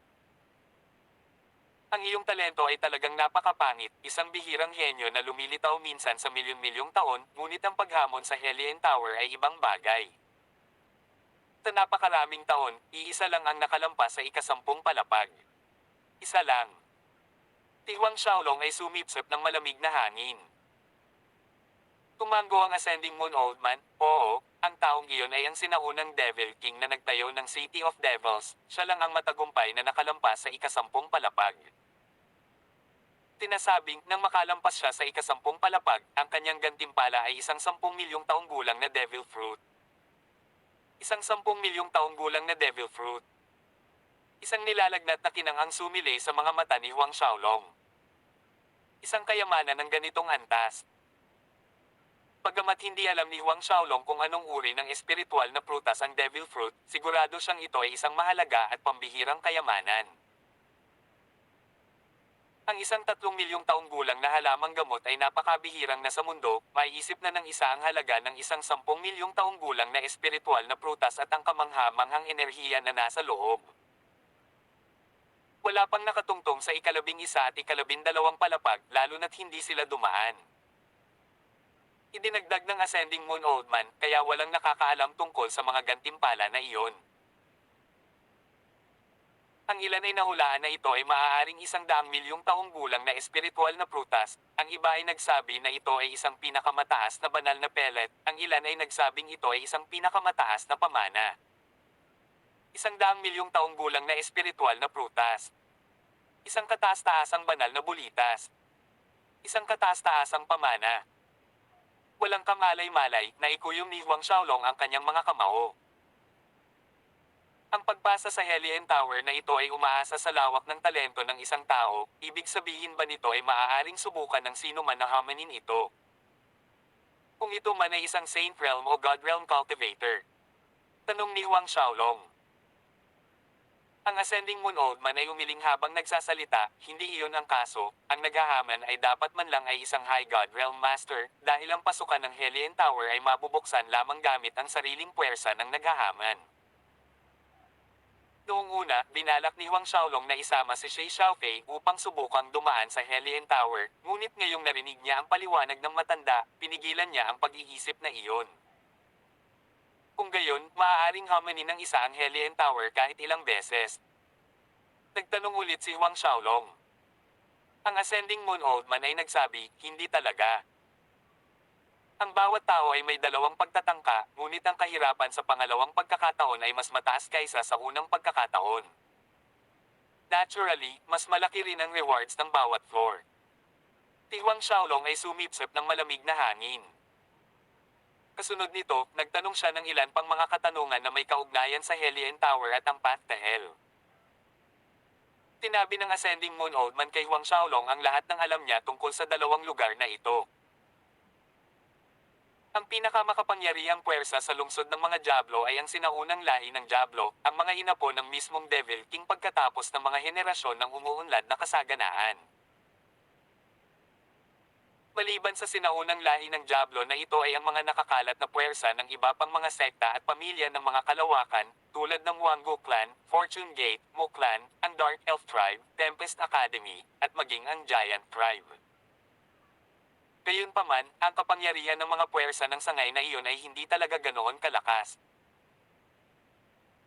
Pinahintulutan ng sinaunang lahi ng Diablo ang Wango Clan, Fortune Gate, at iba pang puwersa na magtatag ng isang sangay sa lungsod ng mga Diablo, ngunit ang kanilang kapangyarihan ay napigilan, hawak ang pinakamataas na autoridad ng lungsod ng mga Diablo sa kanilang mga kamay. Ang Hellion Tower na iyon ay binabantayan din ng sinaunang lahi ng demonyo. Bagamat pinahintulutan nila ang sino man na hamanin ito, kailangan muna nilang magbayad ng 10 pinakamataas na divine grade na mga espiritong bato. Napansin ni Huang Xiaolong ang mga detalyeng ito sa kanyang isipan. Kung gayon, ano ang tungkol sa landas patungo sa impyerno? Tanong ni Huang Xiaolong. Dahil ang lungsod ng mga Diablo ay mayroong Hellion Tower, mayroon din bang katulad nito ang landas ng impyerno? Gayunpaman, ang Ascending Moon Old Man ay umiling, ang Path to Hell ay lubhang mapanganib, ang isa pang pangalan nito ay Path of No Return. Ayon sa mga alingaw-ngaw, kapag ang isa ay pumasok sa landas ng impyerno, magiging mahirap na makalabas ng buhay. Sa 10,000 mga magsasaka na pumapasok, isang tao lamang ang maaaring makalabas ng buhay. Pinapayuhan kita na huwag pumunta. Ang payong ito ay lalong nagpasigla sa pagkamahusisa ni Huang Xiaolong. Itong landas ng impyerno, anong mga panganib ang taglay nito? Hindi napigilan ni Huang Xiaolong na magtanong. Ipinaliwanag ng matanda, ang landas na ito patungo sa impyerno ay kahawig ng isang pugad ng hindi mabilang na masasamang espiritu. May chismis na ito talaga ang pasukan sa Hell's Ghost Plane. Walang nakakaalam kung ito ay totoo dahil walang sino man ang nakarating sa wakas. Bagaman mayroong hindi mabilang na masasamang espiritu na gumagala sa landas patungo sa impyerno, mayroon ding hindi mabilang na milyong taong gulang na mga halamang gamot at espiritual na mga bunga. Tinasabi ng ilang tao na mayroon pang ang 10 milyong taong gulang at higit pa sa mga halamang gamot sa kalaliman ng lugar na iyon, gayon din ang iba pang mahahalagang kayamanan. Ang dulo ng Path to Hell na ito ay ang pasukan sa Ghost Plane ng Hell. Si Huang Xiaolong ay tunay na nagulat sa piraso ng impormasyong ito. Ang Auxiliary Tactics na kanyang nilinang ay nagpahintulot sa kanya na ipatawag ang Gate of Hell na dumiretso sa Auxiliary Plane. Gayunpaman, ang Auxiliary Plane at ang Ghost Plane ay dalawang magkaibang kaharian. Matagal na panahon na ang nakalipas mula noong ipinatawag ni Huang Xiaolong ang pintuan ng impyerno at pumasok sa Auxiliary Plane, ngunit ginawa ito sa isang dahilan. Kahit na ang espiritual na enerhiya ng Auxiliary Plane ay lubhang nakatutokso, isang malaking tulong sa pagpapahusay ng kanyang bilis ng paglilinang, ito ay mas mataas pa rin, ang panganib ay masyadong mataas. Ang daan patungo sa impyerno. Ulong ni Huang Xiaolong sa kanyang sarili, kung may pagkakataon, gusto niyang makita ang katapusan nitong Path to Hell. Tawag. I-prick. I-click. I-subscribe kwentong nobela. Hindi magagapi. Tagalog Translator, Andy Dors, Kabanata 906. Ang gabi ng kasal. Gayunpaman, ang lahat ng iyon ay kailangang maghintay hanggang matapos ang kanyang kasal. Nagpasya si Huang Xiaolong na pumunta sa City of Devils pagkatapos ng kanyang kasal makalipas ang 1.5 buwan upang hamanin ang Hellion Tower. Maya-maya, umalis siya sa bakuran ng Ascending Moon Old Man, papasok sa manor ng Heavenly Mountain. Sa kasalukuyan, ang kanyang mga magulang, kapatid, kamag-anak, Shi Xiaofei, ang Blessed Buddha Emperor Shi Fantian, at ang iba pa ay nananatili sa loob ng Heavenly Mountain. Ang kamanghamanghang antas ng espiritual na enerhiya doon ay kapakipakinabang sa kanilang paglilinang, ngunit ang pinakamahalaga sa lahat, kahit na dumating ang mga master ng Fortune Gate, hanggat hindi ito isang 10th Order High God Realm, hindi kailangang mag-alala si Huang Xiaolong para sa kaligtasan ng kanyang pamilya. Sa ilang mga subordinate ng High God Realm sa ilalim niya na nagbabantay sa Huang Clan Manor, kahit na ang isang 9th Order High God Realm Master ay hindi magagawang basagin ang mga barrier formations ng Heavenly Mountain kapag na-activate na. Siyempre, kung talagang nagpadala ang Fortune Gate ng 9th Order High God Realm Master para harapin siya, maaaring itago ni Huang Xiaolong ang Heavenly Mountain at tumakas, hindi malalagay sa alanganin ang kaligtasan ng kanyang pamilya at mga kaibigan. Si Huang Xiaolong ay lumitaw sa pangunahing bulwagan ng manor ng Heavenly Mountain. Pagkatapos ay gumugol siya ng ilang oras sa pakikipag-usap sa kanyang mga magulang at She Xiaofei bago pumasok sa isang tagong espasyo, ipinagpatuloy ang kanyang paglilinang. Bago ang Alchemist Grandmaster Grand Competition, kailangan niyang magsikap para sa isang pambihirang tagumpay sa 7th Order High God Realm. Saka lang siya magkakaroon ng pagkakataon na talunin ang master ni Fang Chu, si Sun Yi. Pinilit siya ng oras, ang maikling panahon na iyon na wala pang 10 taon ay malayo sa sapat para lumakas siya. Kailangan niyang mag-invest sa bawat segundong makakaya niya sa pagpapabuti ng kanyang lakas. Isinaaktibo ni Huang Xiaolong ang kanyang 4 na banal na apoy, nang biglang mula sa kawalan sa itaas niya, isang daloy ng kumikislap na kulay abong enerhiya ang damaloy pababa, pumasok sa kanyang katawan, na kinain ng kanyang 3 pinakamataas na Diyos, na ginawang God Force. Ang lahat ng 3 sa kanyang mga Diyos ay nanginginig pagkatapos nilang makipag-ugnayan sa enerhiya na iyon, na naglalabas ng nagniningning na liwanag. Nagulat si Huang Xiaolong, ito ba? Ano nga ba ang kumikinang na kulay abong enerhiya na iyon? Ito ay may napakataas na kalidad, maraming beses na mas mataas kaysa sa enerhiyang nilalaman ng espiritual na ugat ng dragon ng kidlat na kanyang pinino. Maging ang kanyang 3 kataas-taasang Diyos ay nagpakita ng napakalakas na reaksyon habang hinihigop nila ito.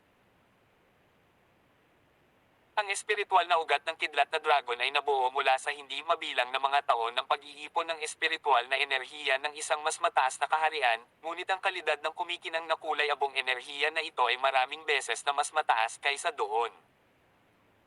Hindi maisip ni Huang Xiaolong ang pinagmula ng enerhiyang iyon.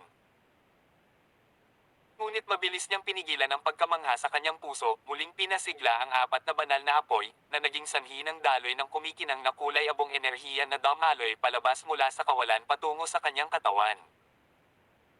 Sa kanyang soul sea, ang kanyang 3 Supreme Godheads ay kumikinang ng maliwanag. Sa pagkakataong ito, malinaw na naramdaman ni Huang Xiaolong ang pinagmumulan nitong kumikinang na kulay abong enerhiya, ito ay nagmumula sa Divine World sa halip na sa mababang kaharian. Ano nga ba ang espiritual na enerhiyang iyon? Nabasa na ni Huang Xiaolong ang halos lahat ng mga record sa 4 na mga instituto ng mga kalawakan, ngunit wala pa rin siyang kaunting ideya tungkol sa kung anong uri ng espiritual na enerhiya ang lalabas pagkatapos magsanib ang 4 na banal na apoy. Makalipas ang ilang sandali, pinigilan ni Huang Xiaolong ang walang ulong mga kaisipang ito, ganap na nakatuon sa pagpapasigla sa 4 na banal na apoy at pagsipsip ng kumikinang na kulay abong enerhiya na nagmumula sa kawalan. Sa pagkakataong ito, mas makapal ang daloy ng kumikinang na kulay abong enerhiya, halos kasing laki ng hinlalaki.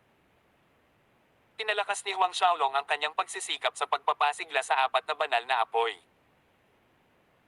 Ang daloy ng kumikinang na kulay abong enerhiya ay patuloy na umaagos palabas mula sa kawalan, nilamon ng kanyang 3 pinakamataas na Diyos tulad ng ginawa ng isang taong nagugutom sa pagkain.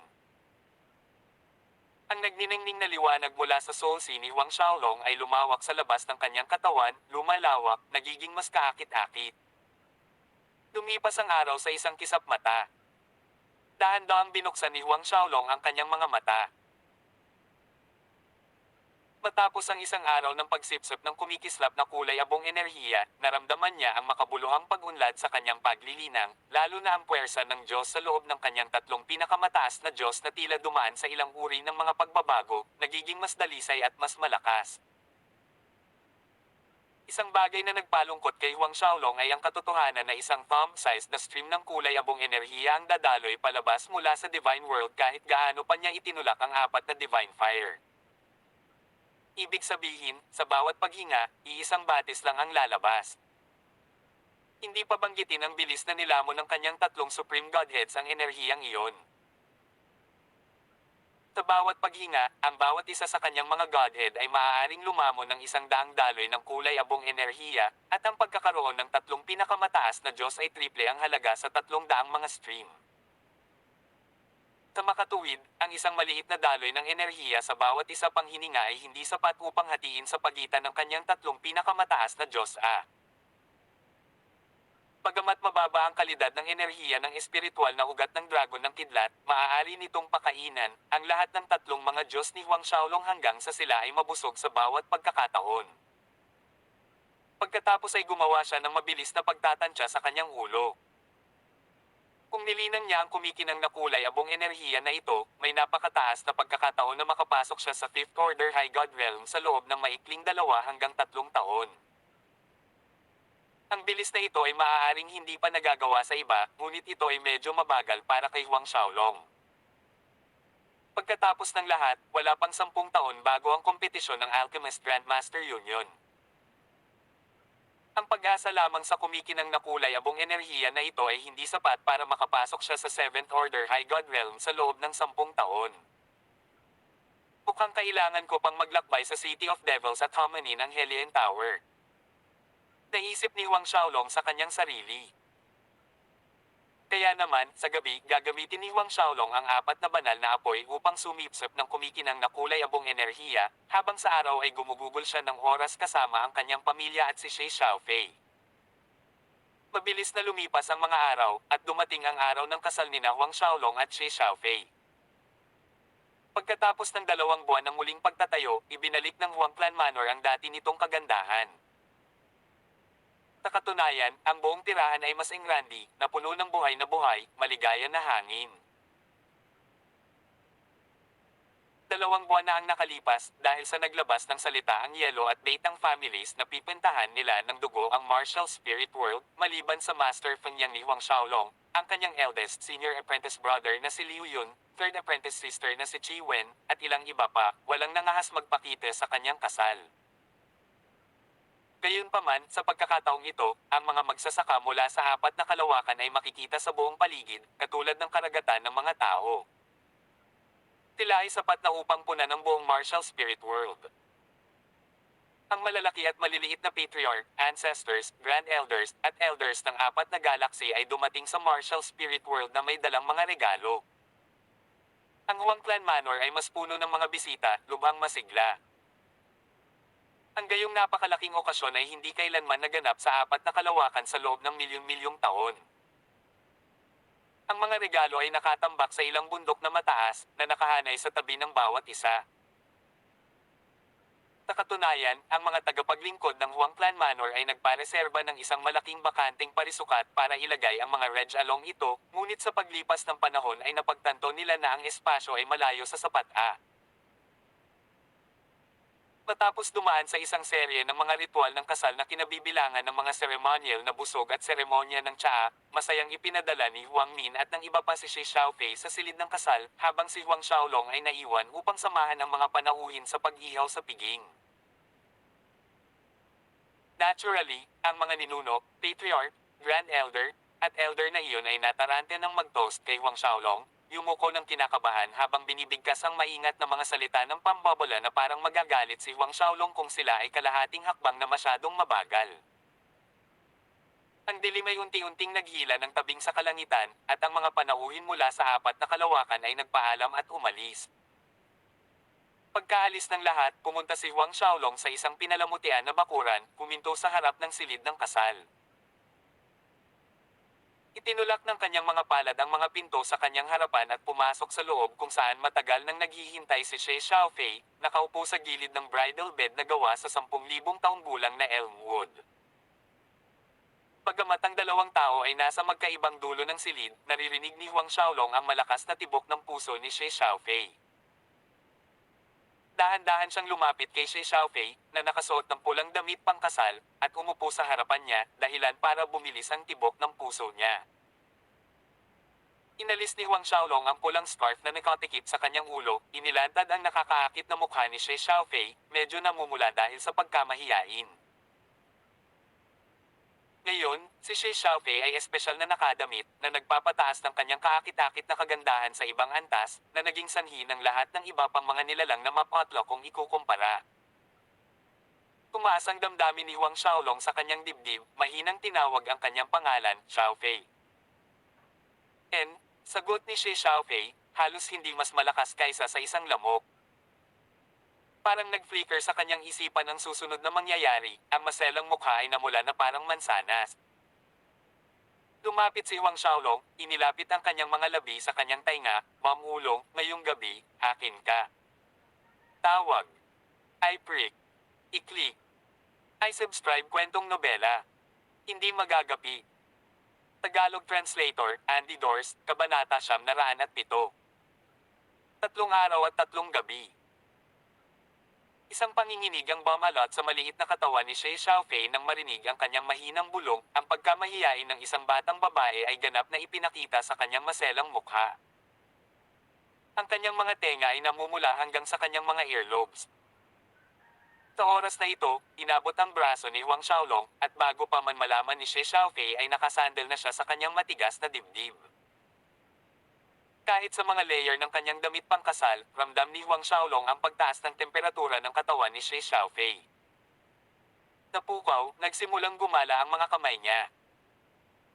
Ang katawan ni Xie Xiaofei ay malambot at malambot, ganap na nakasandal kay Huang Xiaolong habang tinutokso siya ng kanyang mga kamay ayon sa gusto niya.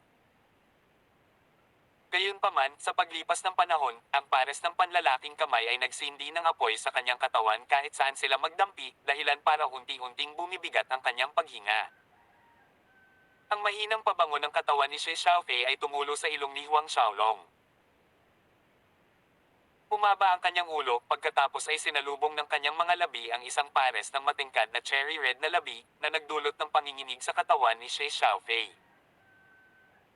Naging engrossed sila habang lumalalim ang kanilang halikan, na para bang pinaghalo sa langit at lupa, nakalimutan ang lahat. Dahan-dahan, hindi alam kung sino o kailan, ang kanilang mga damit ay binalatan at nakatambak sa kanilang mga paa, na nagiiwan ng balat sa balat. Tinundan ng tingin ni Huang Xiaolong ang puting balat na parang translucent jade ngunit may nakikitang pinkish na tono. Ang kanyang nakakabighaning kurba, matataas na suso at bilugan sa likod, ay nagudyok sa init mula sa singit ni Huang Xiaolong. Para kay Xie Xiaofei, ang kanyang paningin ay napuno ng mga pinate na kalamnan ni Huang Xiaolong, lalo na ang napakalaking paalang na haligi, ang kanyang mukha ay hindi maipaliwanag na pula.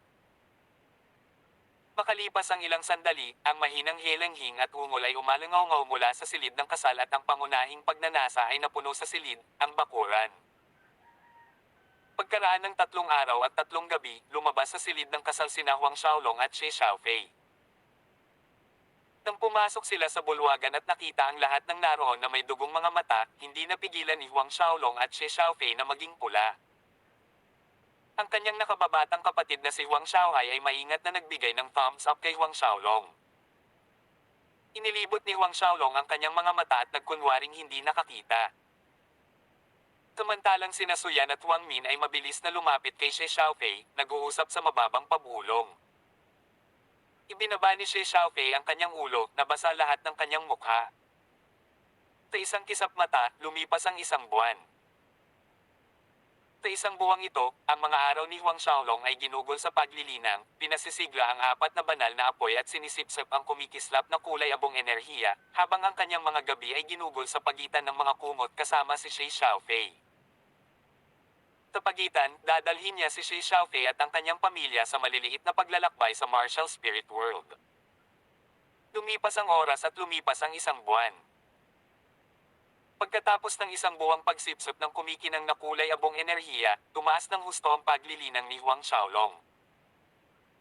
Birhen pa si Xie Xiaofei sa gabi ng kanilang kasal, idinagdag ang kanyang pure luminance enlightened Buddha physique. Pagkatapos ng kanilang pagsasama, nakuha ni Huang Xiaolong ang isang bahagi ng kanyang yin essence, kaya ang bilis ng kanyang cultivation ay mas mabilis. Ang pagunlad na ito ay mas malinaw sa pagtingin sa paglilinang ni Xie Xiaofei. 2 buwan pagkatapos ng kanyang kasal, bago ang pag-aatubili ng pamilya Huang at Xie Xiaofei, umalis si Huang Xiaolong sa Martial Spirit World patungo sa City of Devils. Bago umalis, naglista siya ng ilang bagay na kailangang bigyang pansin ni Dragon Emperor Aotai, Ancestor Bifang, at ng iba pa. Makalipas ang isang araw, umalis na siya sa teritoryo ng 4 na kalawakan. Ayon sa bilis ng grupo ni Qiu Baifei, dapat ay nakarating na sila sa punong tanggapan ng Fortune Gate sa Everlasting Galaxy. Habang nasa daan, napangiti si Huang Xiaolong habang iniisip ang sarili. Gaya ng hinulaang, hindi nagtagal pagkatapos niyang lisanin ang 4 na kalawakan, dumating ang grupo ni Qiu Baifei sa Everlasting Galaxy. Personal silang tinanggap ng Fortune Gate Chief na si Wang Yu. Walang alinlangan kung ito ay anumang oras na may mga pagkakakilanlan ng mga miyembro ng grupo ni Q by Faye, hindi sila kailanman magiging kwalipikadong makilala ang Fortune Gates Chief. Gayunpaman, nang marinig ni Wang Yu na ang grupo ni Q by Faye ay nagmula sa Black Tortoise, Vermilion Bird, White Tiger, at Azure Dragon Galaxies, at higit sa lahat na mayroon silang impormasyon na may kaugnayan kay Huang Xiaolong, nagpa siya si Wang Yu na welcome ang grupong ito ng mga tao ng personal. Tinasabi mong pinatay ni Huang Xiaolong ang 7th Order High God Realm Yellow Chufei at Beitang Yiyang. Nang marinig ang ulat ni Qiu Baifei, tumigas ang ekspresyon ni Wang Yu dahil sa pagkabigla sa pinakamaikling sandali, kitang-kita ang kanyang hindi paniniwala. Oo, Chief Wang. Magalang na sumagot si Qiu Baifei, ang bagay na ito ay ganap na totoo, ang balitang ito ay kumalat sa 4 na kalawakan. Walang sino man sa amin ang umasa na itinago ni Huang Xiaolong ang kanyang lakas ng napakalalim, na umabot sa ganitong lawak. Ang ekspresyon ni Wang Yu ay kitang-kitang nagdilim. Si Huang Xiaolong talaga ay may ganoong lakas. Kung gayon ang pumatay sa Elder Wang Zong ng kanilang sekta ay hindi ibang tao, kundi si Huang Xiaolong. Sa pag-iisip na iyon, ang ekspresyon ni Wang Yu ay lalong naging nagtatampo. Ang mga disipulo ng kanyang Fortune Gate ay palaging nananatili sa isang mahigpit na linya na nagbabantay sa hangganan ng Eternal Galaxy at ang mga kalapit na kalawakan nito. Imposible para kay Huang Xiaolong na umalis nang hindi nila nalalaman, ngunit ngayon, hindi lamang nakabalik si Huang Xiaolong sa Black Tortoise Galaxy, napuksa rin niya ang higit sa kalahati ng mga Panginoon ng Pamilya Yelo at napigilan ang kasing dami ng mga magsasaka ng Pamilyang Beitang. Yung mga grupo ng walang kwentang basura. Isang malamig na liwanag ang kumislap sa mga mata ni Wang Yu. Chief Wang, ang Huang Xiaolong na iyon ay mayabang at mapagmataas sa kalikasan, hindi pa banggitin ang mga walang batas at walang ingat. Talagang pinagpantasyahan niya ang tungkol sa pagsakop sa 4 na kalawakan, kaya naman napilitan kaming lisanin ang aming tinubuang lupa, umaasang makapaglingkod sa Fortune Gate. Isang White Tiger Galaxy 3rd Order High God Realm Family Ancestor ang maingat na nagsalita. Kawakas ay isiniwalat ni Wang Yu ang isang ngiti, para maging handa kang maglagay ng iyong pag-asa sa ating Fortune Gate, sa pagsusumit sa amin, natural naming tinatanggap ang lahat. Panigurado, tiyak na mahuhuli namin si Huang Xiaolong at pahihirapan siya hanggang mamatay. Kahit na ang lakas ng grupo ni Qiu Baifei ay hindi pumasok sa mga mata ni Wang Yu, sila pa rin ang mga master ng High God Realm. Kahit na isang mahabang heritage hegemon force tulad ng kanilang Fortune Gate ay kailangang gumastos ng malaking halaga ng mga mapagkukunan upang alagaan ang isang High God Realm Master. Ngayon, may malapit sa 1,000 High God Realm Master na handang magpasakop sa kanila, natural na masaya si Wang Yu. Sa pamamagitan nito, ang kapangyarihan ng Fortune Gate ay tataas ng isa pang antas. Ang nakaluhod na High God Realm Masters mula sa 4 na kalawakan ay bumangon, nagpapasalamat kay Chief Wang. Kasunod nito, inutusan ni Wang Yu ang isa sa mga Grand Elder ng Fortune Gate na ayusin ang mga cultivation ground para sa grupo ni Qiu Baifei. Gayunpaman, tulad ng kanyang planong magpadala ng isang tao upang hulihin si Huang Xiaolong, isang disipulo ang tumakbo sa loob na nagulat na si Huang Xiaolong ay umalis na sa Black Tortoise Galaxy at patungo sa City of Devils. Siyempre, ang balitang ito ay sadyang inilabas ni Huang Xiaolong. Matapos marinig ni Wang Yu ang ulat na ito, minisyon niya, Huang Xiaolong, dahil ihahanda ko ang aking Fortune Gate Grand Elders para salubungin ka sa mga tarangkahan ng City of Devils. Kaya, inilabas ni Wang Yu ang kanyang talisman sa komunikasyon upang makipag-ugnayan sa mga sangay na Grand Elder ng Fortune Gate na matatagpuan sa lungsod ng mga Diablo, na pinaghahandaan silang mabuti upang salubungin si Huang Xiaolong. Kasunod nito, nagtipon si Wang Yu ng isang grupo ng 30 tao na binubuo ng 7th Order, 8th Order, at 9th Order High God Realm Masters, na ipinadala sila sa Martial Spirit World na may ganap na pagkakasunod-sunod na hulihin ang lahat ng mga Huang Clan Manor na buhay, lalo na si Huang Xiaolong, babae, si Xiaofei. Habang pinapanood ang 30 tao na umalis, si Wang Yu ay nagpakawala ng isang masigasig na tawa, Huang Xiaolong, makakasama mo muli ang iyong pamilya at babae sa lalong madaling panahon sa City of Devils. Dahil sa distansya sa pagitan ng Black Tortoise Galaxy at City of Devils, kahit na gumamit si Huang Xiaolong ng Greater Space Teleportation ng sunod-sunod sa pagitan ng transmission arrays, inabot pa rin siya ng 3 buwan bago makarating sa kanyang destinasyon.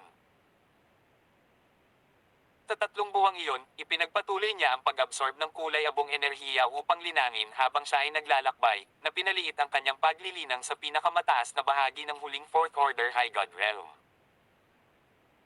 Ayon sa kanyang pagtatantya, makakaakyat siya sa Peak Plate Fourth Order High God Realm sa loob ng 2 buwan kung magpapatuloy siya sa ganitong bilis.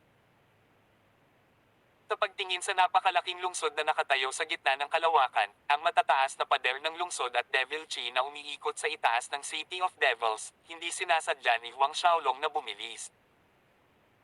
Ilang sandali pa, nakatayo na siya sa harap ng mga tarangkahan ng lungsod. Tawag. I-prick. I-click.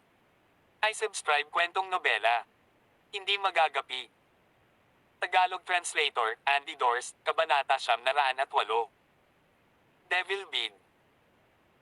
Gayunpaman, bago pumasok sa lungsod ng mga Diablo, ang Divine Sense ni Huang Xiaolong ay sumabog at agad na natuklasan ang isang malaking bilang ng mga nakatagong disipulo ng Fortune Gate.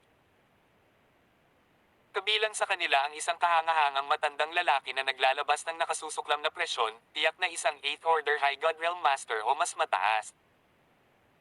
Ang matandang ito ay malamang na ang Grand Elder na responsable para sa Fortune Gate branch sa City of Devils. Humisi si Huang Xiaolong. Tinadya niyang naglabas ng balita tungkol sa kanyang pag-alis sa lungsod ng mga Diablo, tiyak na ipapadala ng Fortune Gate ang kanilang mga tao upang harangan ang kanyang landas. Ngunit hindi siya nabalisa dito. Bago siya nagpakita sa harap ng mga tarangkahan ng lungsod, nagbago na siya ng pisikal na anyo. Kalimutan ng mga disipulong ito ng Fortune Gate kahit na nakatayo si Fang Chu sa kanyang harapan, hindi pa rin niya ito makikilala. Matapos bayaran ng bayad ng isang Saint Grade Spirit Stone, si Huang Xiaolong ay nagyabang sa lungsod ng mga Diablo. Masama pa nga siyang lumakad sa harap ng ilang mga disipulo ng Fortune Gate, ngunit ang kanilang mga tingin ay nakatuon sa isang babaeng cultivator na pumapasok sa lungsod sa likod ng Huang Xiaolong. Masasabing medyo maganda ang babaeng magsasaka, lalo na ang 2 taluktok sa kanyang dibdib, malaki at nanginginig habang naglalakad. Pagkatapos ng maayos na pagpasok sa City of Devils, sinundan ni Huang Xiaolong ang daloy ng mga tao, ang kanyang mga mata ay pinagmamasdan ng mga kalye at mga tindahan sa paligid niya. Ang lahat ng mga tindahang iyon ay pangunahing nagbebenta ng mga bagay na may kaugnayan sa lahi ng Diablo, ngunit may ilang mga tindahan na nag-aalok ng mga halamang gamot at table tas na angkop para sa mga nagsasaka ng tao. Naglakad-lakad siya, ngunit hindi bumili kahit na ang mga halamang gamot at tabletang iyon ay hindi masama. Pagkatapos magtanong tungkol sa Hellion Tower, dumiretso doon si Huang Xiaolong. Nagkaroon ng panuntunan sa City of Devils na nagbabawal sa paglipad sa airspace ng lungsod at Greater Space Teleportation para sa mga cultivator ng High God Realm. Kaya naman, aabutin si Huang Xiaolong ng 3 hanggang 4 na araw bago makarating sa Hellion Tower. Hindi siya nagmamadali dahil nasa City of Devils na siya. Ang pagkaantala ng 3 hanggang 4 na araw ay hindi isang issue, maaari itong ituring na tinatamasa ang mga tanawin ng isang bagong lugar. Maliban kung talagang kinakailangan, mas pinili ni Huang Xiaolong na huwag labagin ang mga patakaran ng City of Devils. Ayon sa Ascending Moon Oldman, ang kapangyarihan ng partikular na sinaunang lahi ng Diablo na ito ay hindi mas mahina kaysa sa Wango Clan. Kung maaari, nais niyang maiwasan ang pagkakaroon ng anumang salungatan sa kanila. Habang nagpapatuloy siya, unti-unting nagdilim ang langit. Tumingin si Huang Xiaolong sa langit, pagkatapos ay nakakita ng sira-sirang bakuran makalipas ang ilang sandali, nagpaplanong manatili ng gabi doon at magpatuloy sa kanyang pagpunta bukas.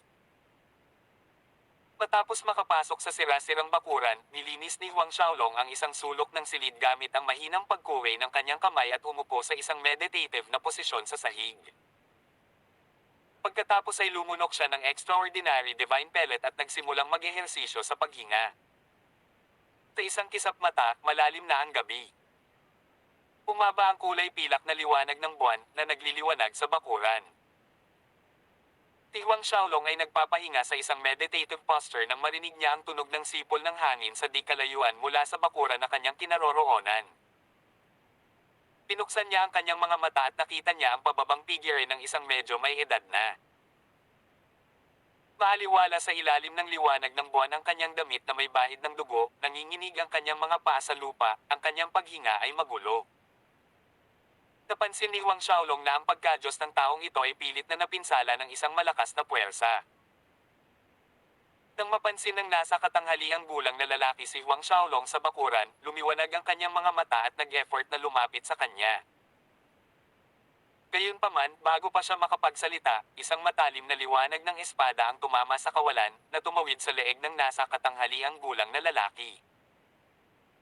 Nanigas ang nasa katanghaliang gulang na lalaki, nanlaki ang mga mata sa nalaglag niyang ulo. Matapos mawala ang liwanag ng espada, lumitaw sa bakuran ang isang binata na nakasuot ng brocade na roba, dumiretso sa katawan ng nasa katanghaliang gulang na may malamig na pagngisi sa mukha. Ang kanyang palad ay biglang tumama, ganap na nabasag ang pagkadyos ng nasa katanghaliang gulang na lalaki, na sinisira ang kanyang kaluluwa sa proseso. Nang magawa ang lahat ng ito, tinanggal ng binata ang special ring ng nasa katanghaliang gulang na lalaki, at naglabas ng isang itim na butil. Sa sandaling lumitaw ang itim na butil na ito, ang nakapalibot na espiritual na enerhiya ay masiglang gumalaw. Kung hindi ang Devil Chi, umiikot sa buong bakuran. Gayunpaman, tila pinaghihigpitan ng itim na butil, ang tumataas na Devil Chi na ito ay hindi kumalat mula sa bakuran. Ang binata na nakasuot ng brocade ay tumingin sa itim na butil sa kanyang kamay na may galit sa kanyang mga mata.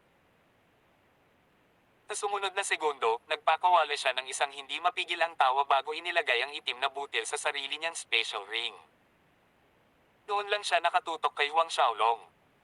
Late Fourth Order High God Realm. Tinukoy ng binata ang kanyang paglilinang sa isang sulyap.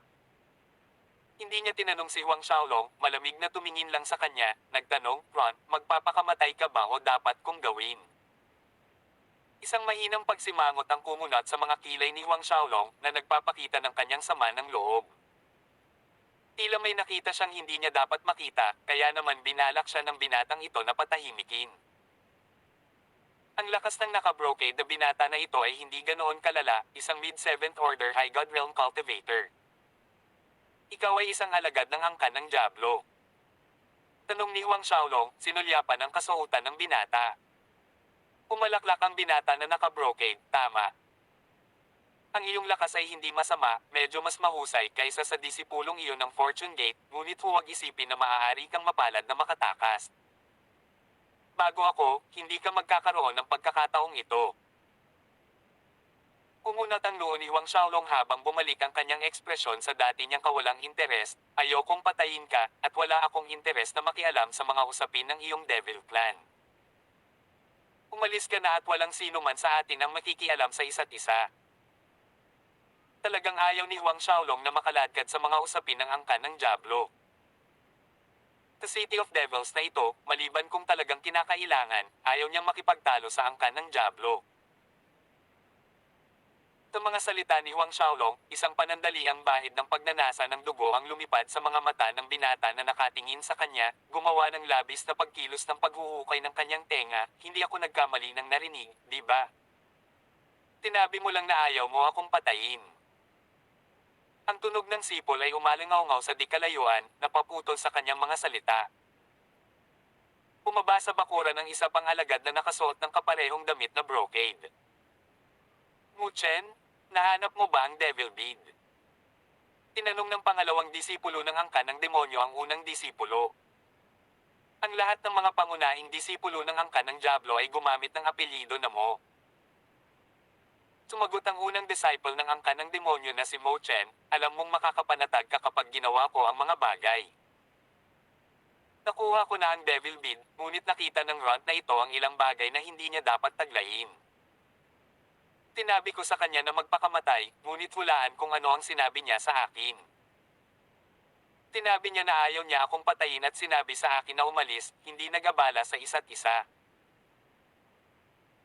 Ang pangalawang disipulo ng Devil Clan ay humiling at tumawa, tumingin ng kakaiba kay Huang Xiaolong, pagkatapos ay sumulyap kay Mo Chen, sinabing, nakikita na ang unggoy na ito ay hanggang sa punto ng pagiging cute, hayaan siyang tamasahin ng 10,000 Purgatory Devil ng ating sinaunang Devil Clan. Mga kamay. Tumango si Mo Chen, syempre naman. Matapos sabihin iyon, pumakbang siya patungo kay Huang Xiaolong. Ang kanyang God Force ay lumundag at nag-concentrate sa kanyang palad na tumama sa kanyang target. Sa isang iglap, ang nakababahala na Diablo Chi ay sumugod palabas, namumuo sa maraming kamay ng Diablo. Hindi isa pa, hindi isa kulang, tiyak 10,000.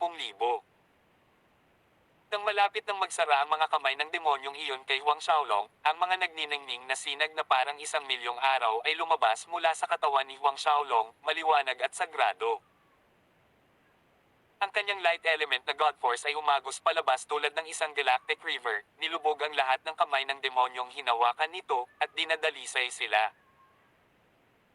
Itinaas ni Huang Xiaolong ang isang daliri at itinuro sa hangin, ang puwersa ng Absolute Soul Finger na sinamahan ng kanyang light element God Force at agad na tumusok sa templo ni Mo Chen.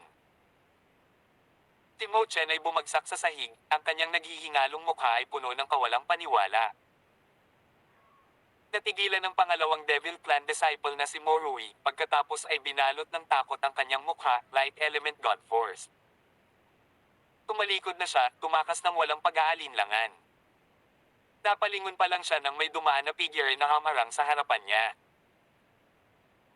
Natural, si Huang Xiaolong na ang kanyang earthen Buddha palm ay humahampas kay Mo Rui, na nagdulot ng walang hangganang lakas ng Buddhism na damaloy sa kanyang dibdib. Napasigaw si Mo Rui habang ang kanyang buong katawan ay naging isang pool ng liwanag, nawawala sa mundo. Matapos patayin si Mo Rui, inabot ni Huang Xiaolong ang gilid ng bangkay ni Mo Chen, natagpuan ang itim na butil mula sa kanyang katawan at pamitik ng isang piraso ng Fire Element God Force, na binura ang lahat ng bakas. Sa oras na ito, may ilang mga tunog ng malakas na hangin na nagmumula sa malayo. Ang bawat isa sa kanilang mga aura ay maraming beses na mas malakas kaysa kay Mo Chen at Mo Rui. Nang walang dali, si Huang Xiaolong ay tahimik na nawala sa bakuran. Tawag. I-prick. I-click. I-subscribe kwentong nobela. Hindi magagapi. Tagalog Translator, Andy Dors, Kabanata 909. Devilson Moso. Nakakagulat na light element God Force. Mayroon ding mga labi ng fire element God Force. May Buddhism energy sa paligid. Ang limang sinaunang Diablo Clan Elder na iyon ay ilang beses na naalarma sa maikling sandali. Isang Snow White-haired elder sa gitna ng grupo ang huminto sa mga lugar kung saan napatay at nawasak sina Mo Chen at Mo Rui. Kumaway ang kanyang mga kamay sa hangin na parang kumukuha ng isang bagay mula sa lahat ng direksyon, pinalamutian ang isang pool ng liwanag na naghiwalay sa dalawang larawan ni Mo Rui at Mo Chen. Pagaman ang dalawang larawan ay lubhang malabo, ito ay sapat na malinaw upang sabihin ang kanilang mga pagkakakilanlan. Parehong patay na sina Mo Chen at Mo Rui. Kinumpirma ng Snow White-haired elder na may malungkot na ekspresyon, mukhang nakuha na ang devil bead sa kabilang panig. Nang marinig ang kanyang mga salita, ang mga ekspresyon ng iba pang apat na tao ay naging sobrang pangit. Ganyan kahangahangang light element God Force, at gayon din ang Buddhism energy, galing ba sa Bodhisattva branch? Isa sa kanila ang gumawa ng hula. Ang Bodhisattva branch ay isang napakatandang super force na sumakop sa 10,000 mga kalawakan sa isang punto, gayunpaman, ilang daang libong taon na ang nakalipas, bigla silang umatras sa kanilang punong tanggapan. Ngayon, ang kanilang mga alagad ay bihirang makipagsapalaran sa labas ng mundo.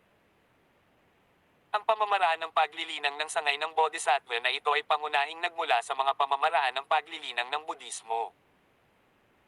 Isa sa mga dahilan kung bakit nagtaka ang angkan ng Diablo na si Elder kung ito ay mula sa Bodhisattva branch. Sa kanyang opinyon, tanging isang disipulo ng Bodhisattva branch na naigalinang ng Buddhism cultivation technique ang magkakaroon ng kahangahangang Buddhism energy at light element God Force. Wala na ang devil bead, siguradong magagalit ang patriarch. Masyadong malaki ang saklaw ng bagay na ito, ang dapat nating gawin ngayon ay magmadaling bumalik at iulat ito sa Patriarch, pagkatapos ay ikulong ang buong lungsod ng mga Diablo. Kahit na kailangan nating maghukay ng 100 talampakan sa ilalim ng lupa, kailangan nating makuha ang Devil Bead. Nagsalita ang isa sa 5 elder, malungkot ang kanyang ekspresyon. Ang iba ay tumango bilang pagsang-ayon na wala sa bakuran sa isang kisap mata. Sa oras na ito, sa isa pang abandonadong bakuran, natahimik ang kalawakan ng lumitaw ang figure ni Huang Xiaolong. Sa ilalim ng liwanag ng buwan, ang Devil Bead sa pagitan ng kanyang mga daliri ay sumasalamin sa isang mahinang itim na ningning. Habang pinahihit niya ang itim na butil, nasulyapan ni Huang Xiaolong ang isang sinaunang karakter ng lahi ng demonyo.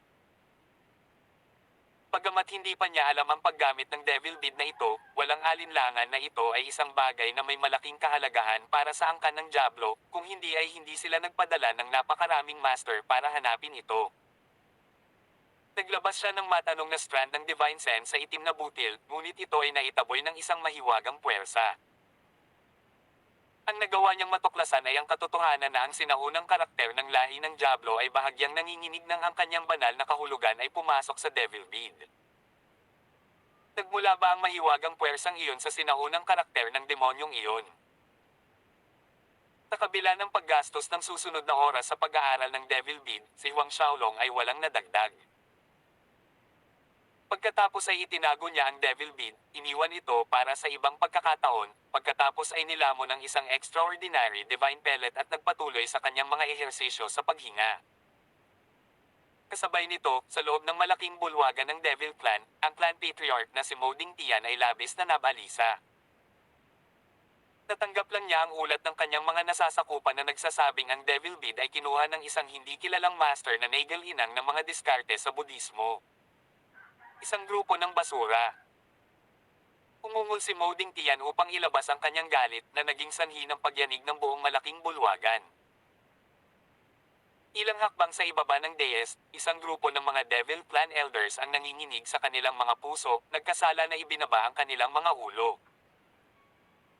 Si Devil Chi ay kumikinang sa kaibuturan ng mga mata ni Mo Dingtian sa tuwing naiisip niya ang nawawalang Devil Bead. Ang Path to Hell's Devil King Palace ay hindi mabubuksan kung wala ito, parang gusto niyang pumatay ng tao. Bakit hindi kayong mga bastos na nagkukulong sa lungsod? Hanapin ang bawat pulgada, ibalik sa akin ang Devil Bead. Tumahol si Mo Dingtian, wala akong pakialam kung sino ang taong iyon, patayin mo sila ng walang awa. Isa pa, iyong especially iyan ng Fortune Gate na nakihalo sa ating mga alagad, siyasatin kung ang bagay na ito ay nauugnay sa Fortune Gate. Hindi dito magtatapos ang mga bagay. Oo, Patriarch. Nagsagawa ng agarang aksyon, kaya hindi nagtagal para marinig ni Huang Xiaolong ang balita ng angkan ng Diablo na nagkulong sa lungsod ng mga Diablo. Ang mga kalye ay napuno ng mga sinaunang disipulo ng angkan ng Diablo na sinusuri ang lahat, ngunit hindi inilagay ni Huang Xiaolong ang bagay na ito sa puso. Pagkaraan ng 3 araw, narating niya ang hilagang bahagi ng lungsod ng mga Diablo kung saan matatagpuan ang Hellion Tower.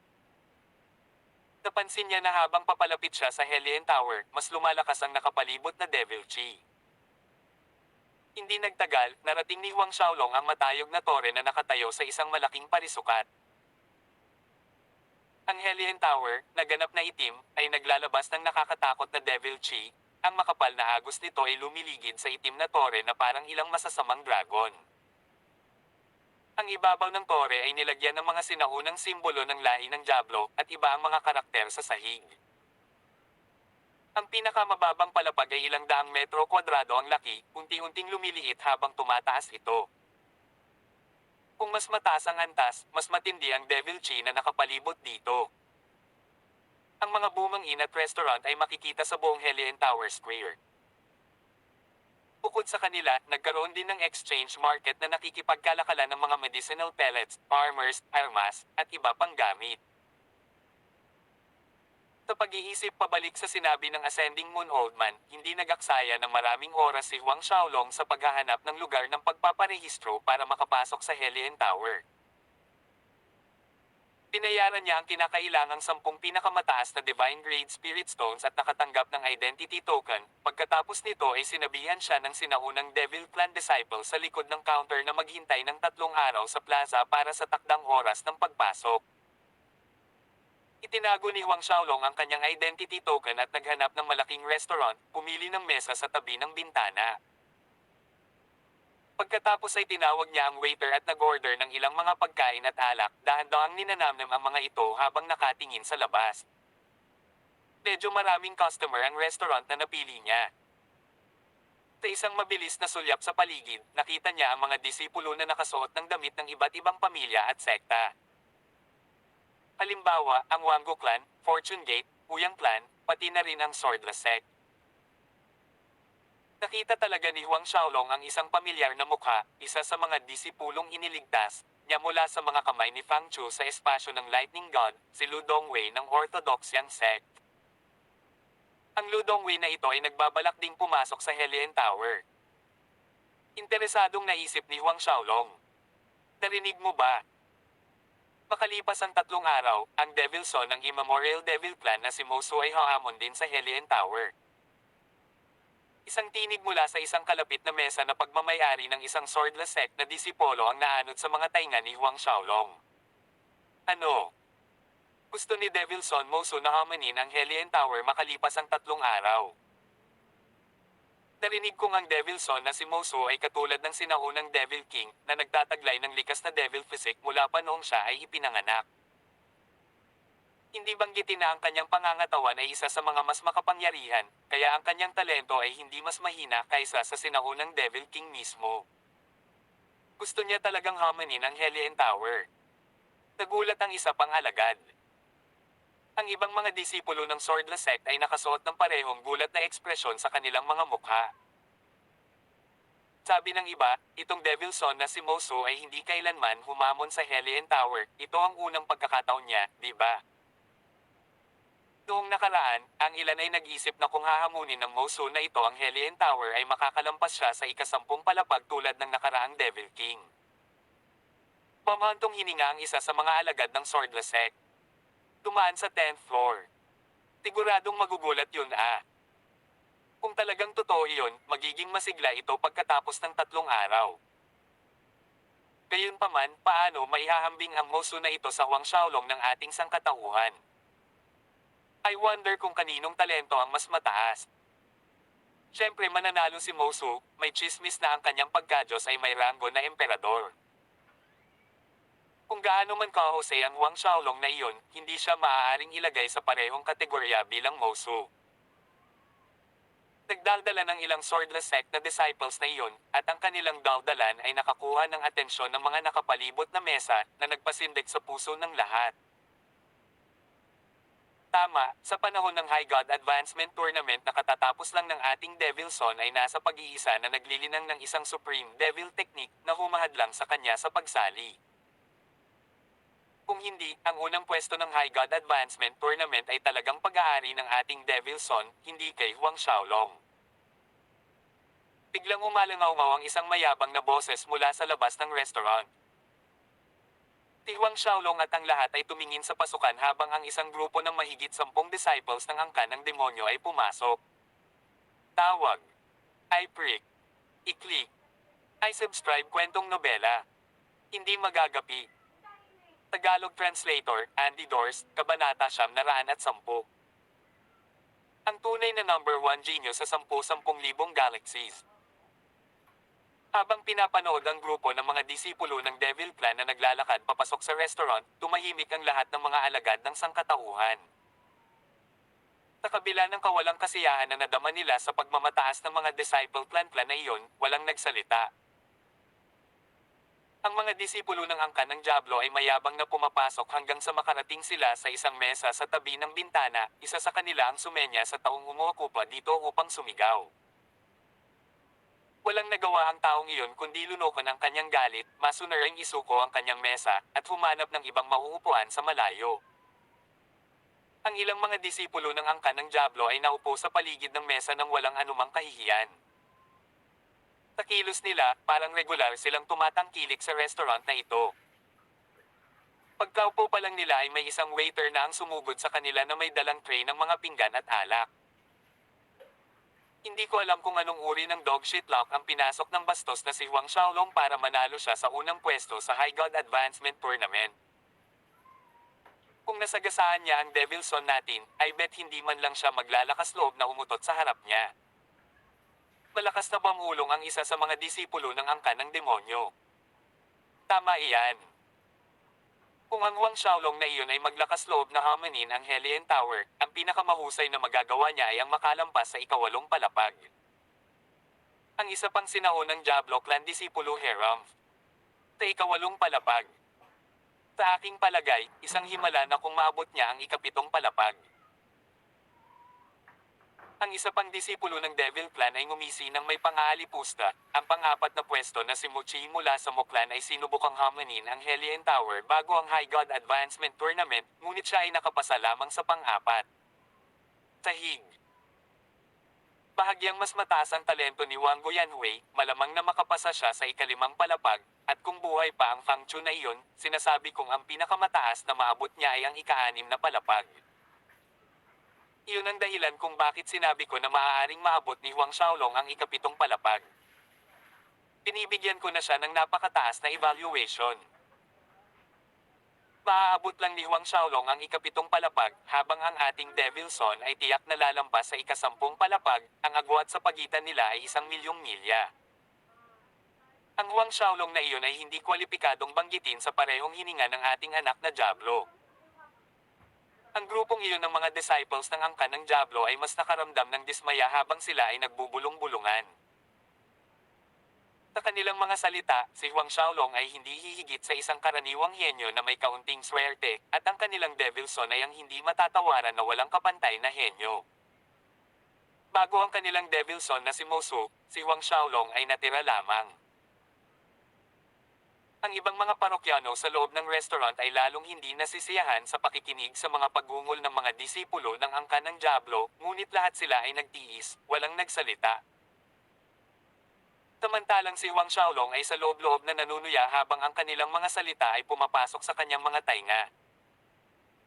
Sa puntong ito, isang pattern ng mga yabag ang tumunog habang ang isa pang grupo ng mga tao ay pumasok sa restaurant.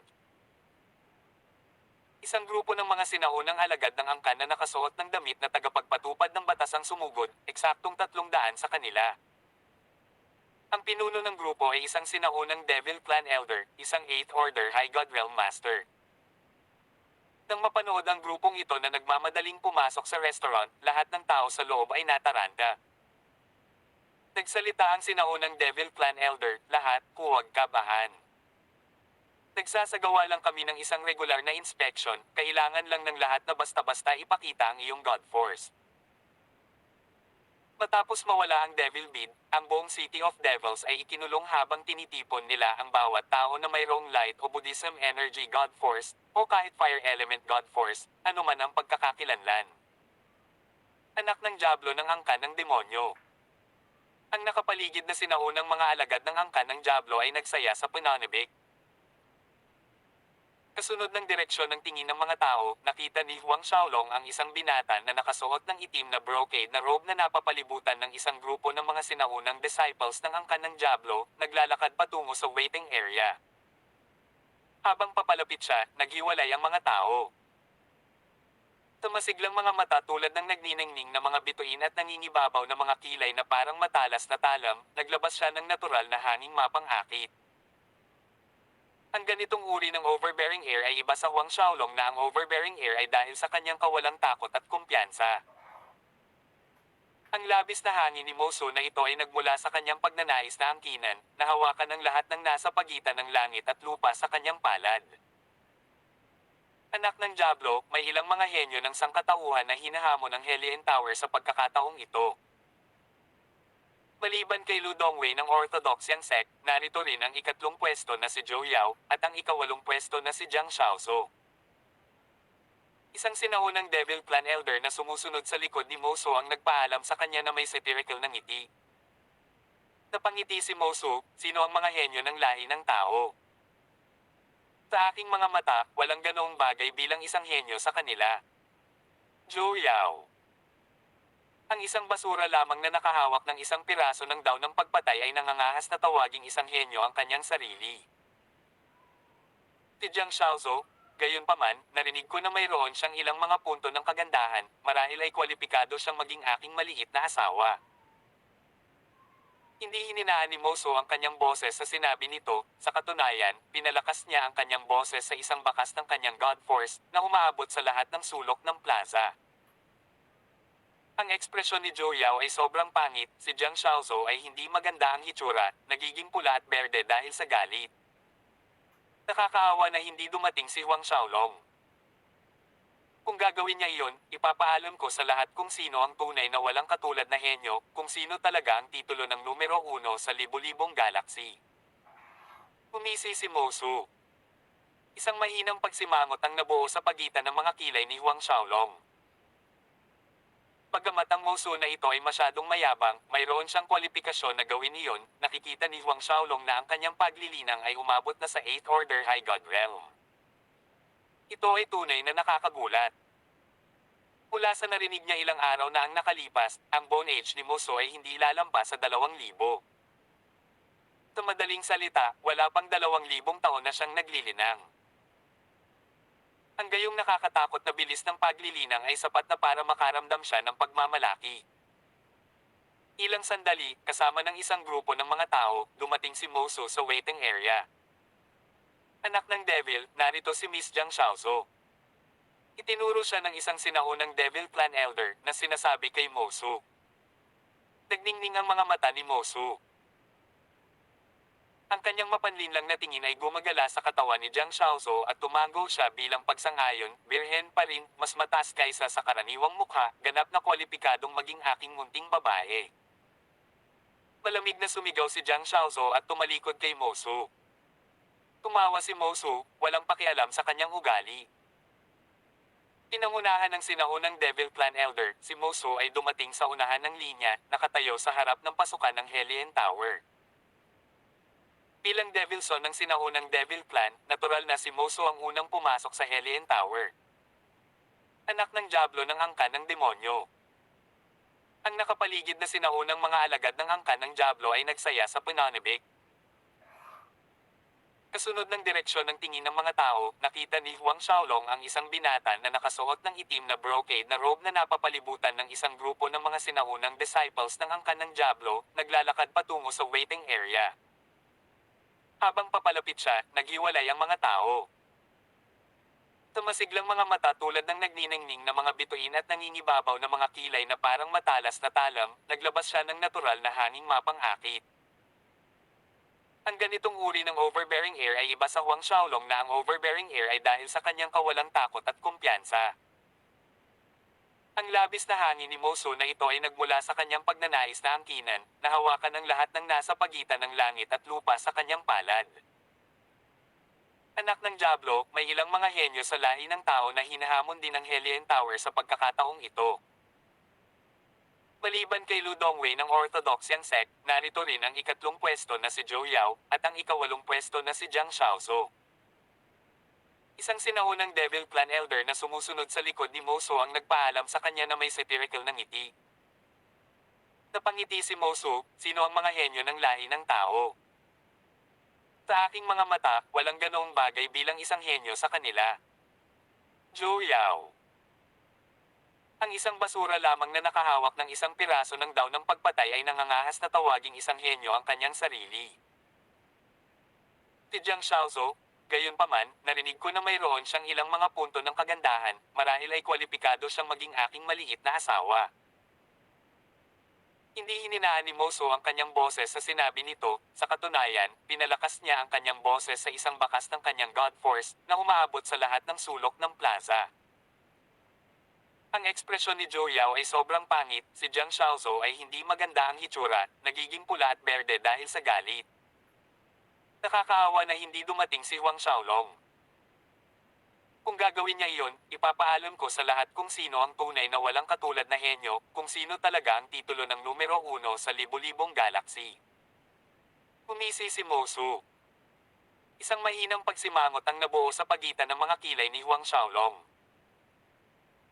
Bagamat ang Mosu na ito ay masyadong mayabang, mayroon siyang kwalipikasyon na gawin iyon, nakikita ni Huang Xiaolong na ang kanyang cultivation ay umabot na sa 8th Order High God Realm. Ito ay tunay na nakagugulat. Mula sa narinig niya ilang araw na ang nakalipas, ang Bone Age ni Mosu ay hindi lalampas sa 2,000. Sa madaling salita, wala pang 2,000 taon na siyang naglilinang.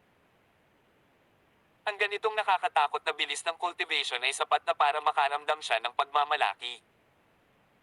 Ilang sandali, kasama ng isang grupo ng mga tao, dumating si Mosu sa waiting area. Anak ng Devil, narito si Miss Jiang Xiaozo. Itinuro siya ng isang sinaunang Devil Clan Elder na sinasabi kay Mosu. Nagningning ang mga mata ni Mosu. Ang kanyang mapanlinlang na tingin ay gumagala sa katawan ni Jiang Xiaozo at tumango siya bilang pagsang-ayon, birhen pa rin, mas mataas kaysa sa karaniwang mukha, ganap na kwalipikadong maging aking munting babae. Malamig na sumigaw si Jiang Xiaozo at tumalikod kay Mosu. Tumawa si Mosu, walang pakialam sa kanyang ugali. Pinangunahan ng sinaunang Devil Clan Elder, si Mosu ay dumating sa unahan ng linya, nakatayo sa harap ng pasukan ng Hellion Tower. Bilang Devil Son ng sinaunang Devil Clan, natural na si Mosu ang unang pumasok sa Hellion Tower. Tawag. I-prick. I-click. I-subscribe kwentong nobela. Hanggang dito na lang muna mga masters. Salamat sa pagsubaybay mga lods. Abangan lamang ang kasunod na episode. Nang hindi magagapi. Dito sa ating channel. Kwentong nobela.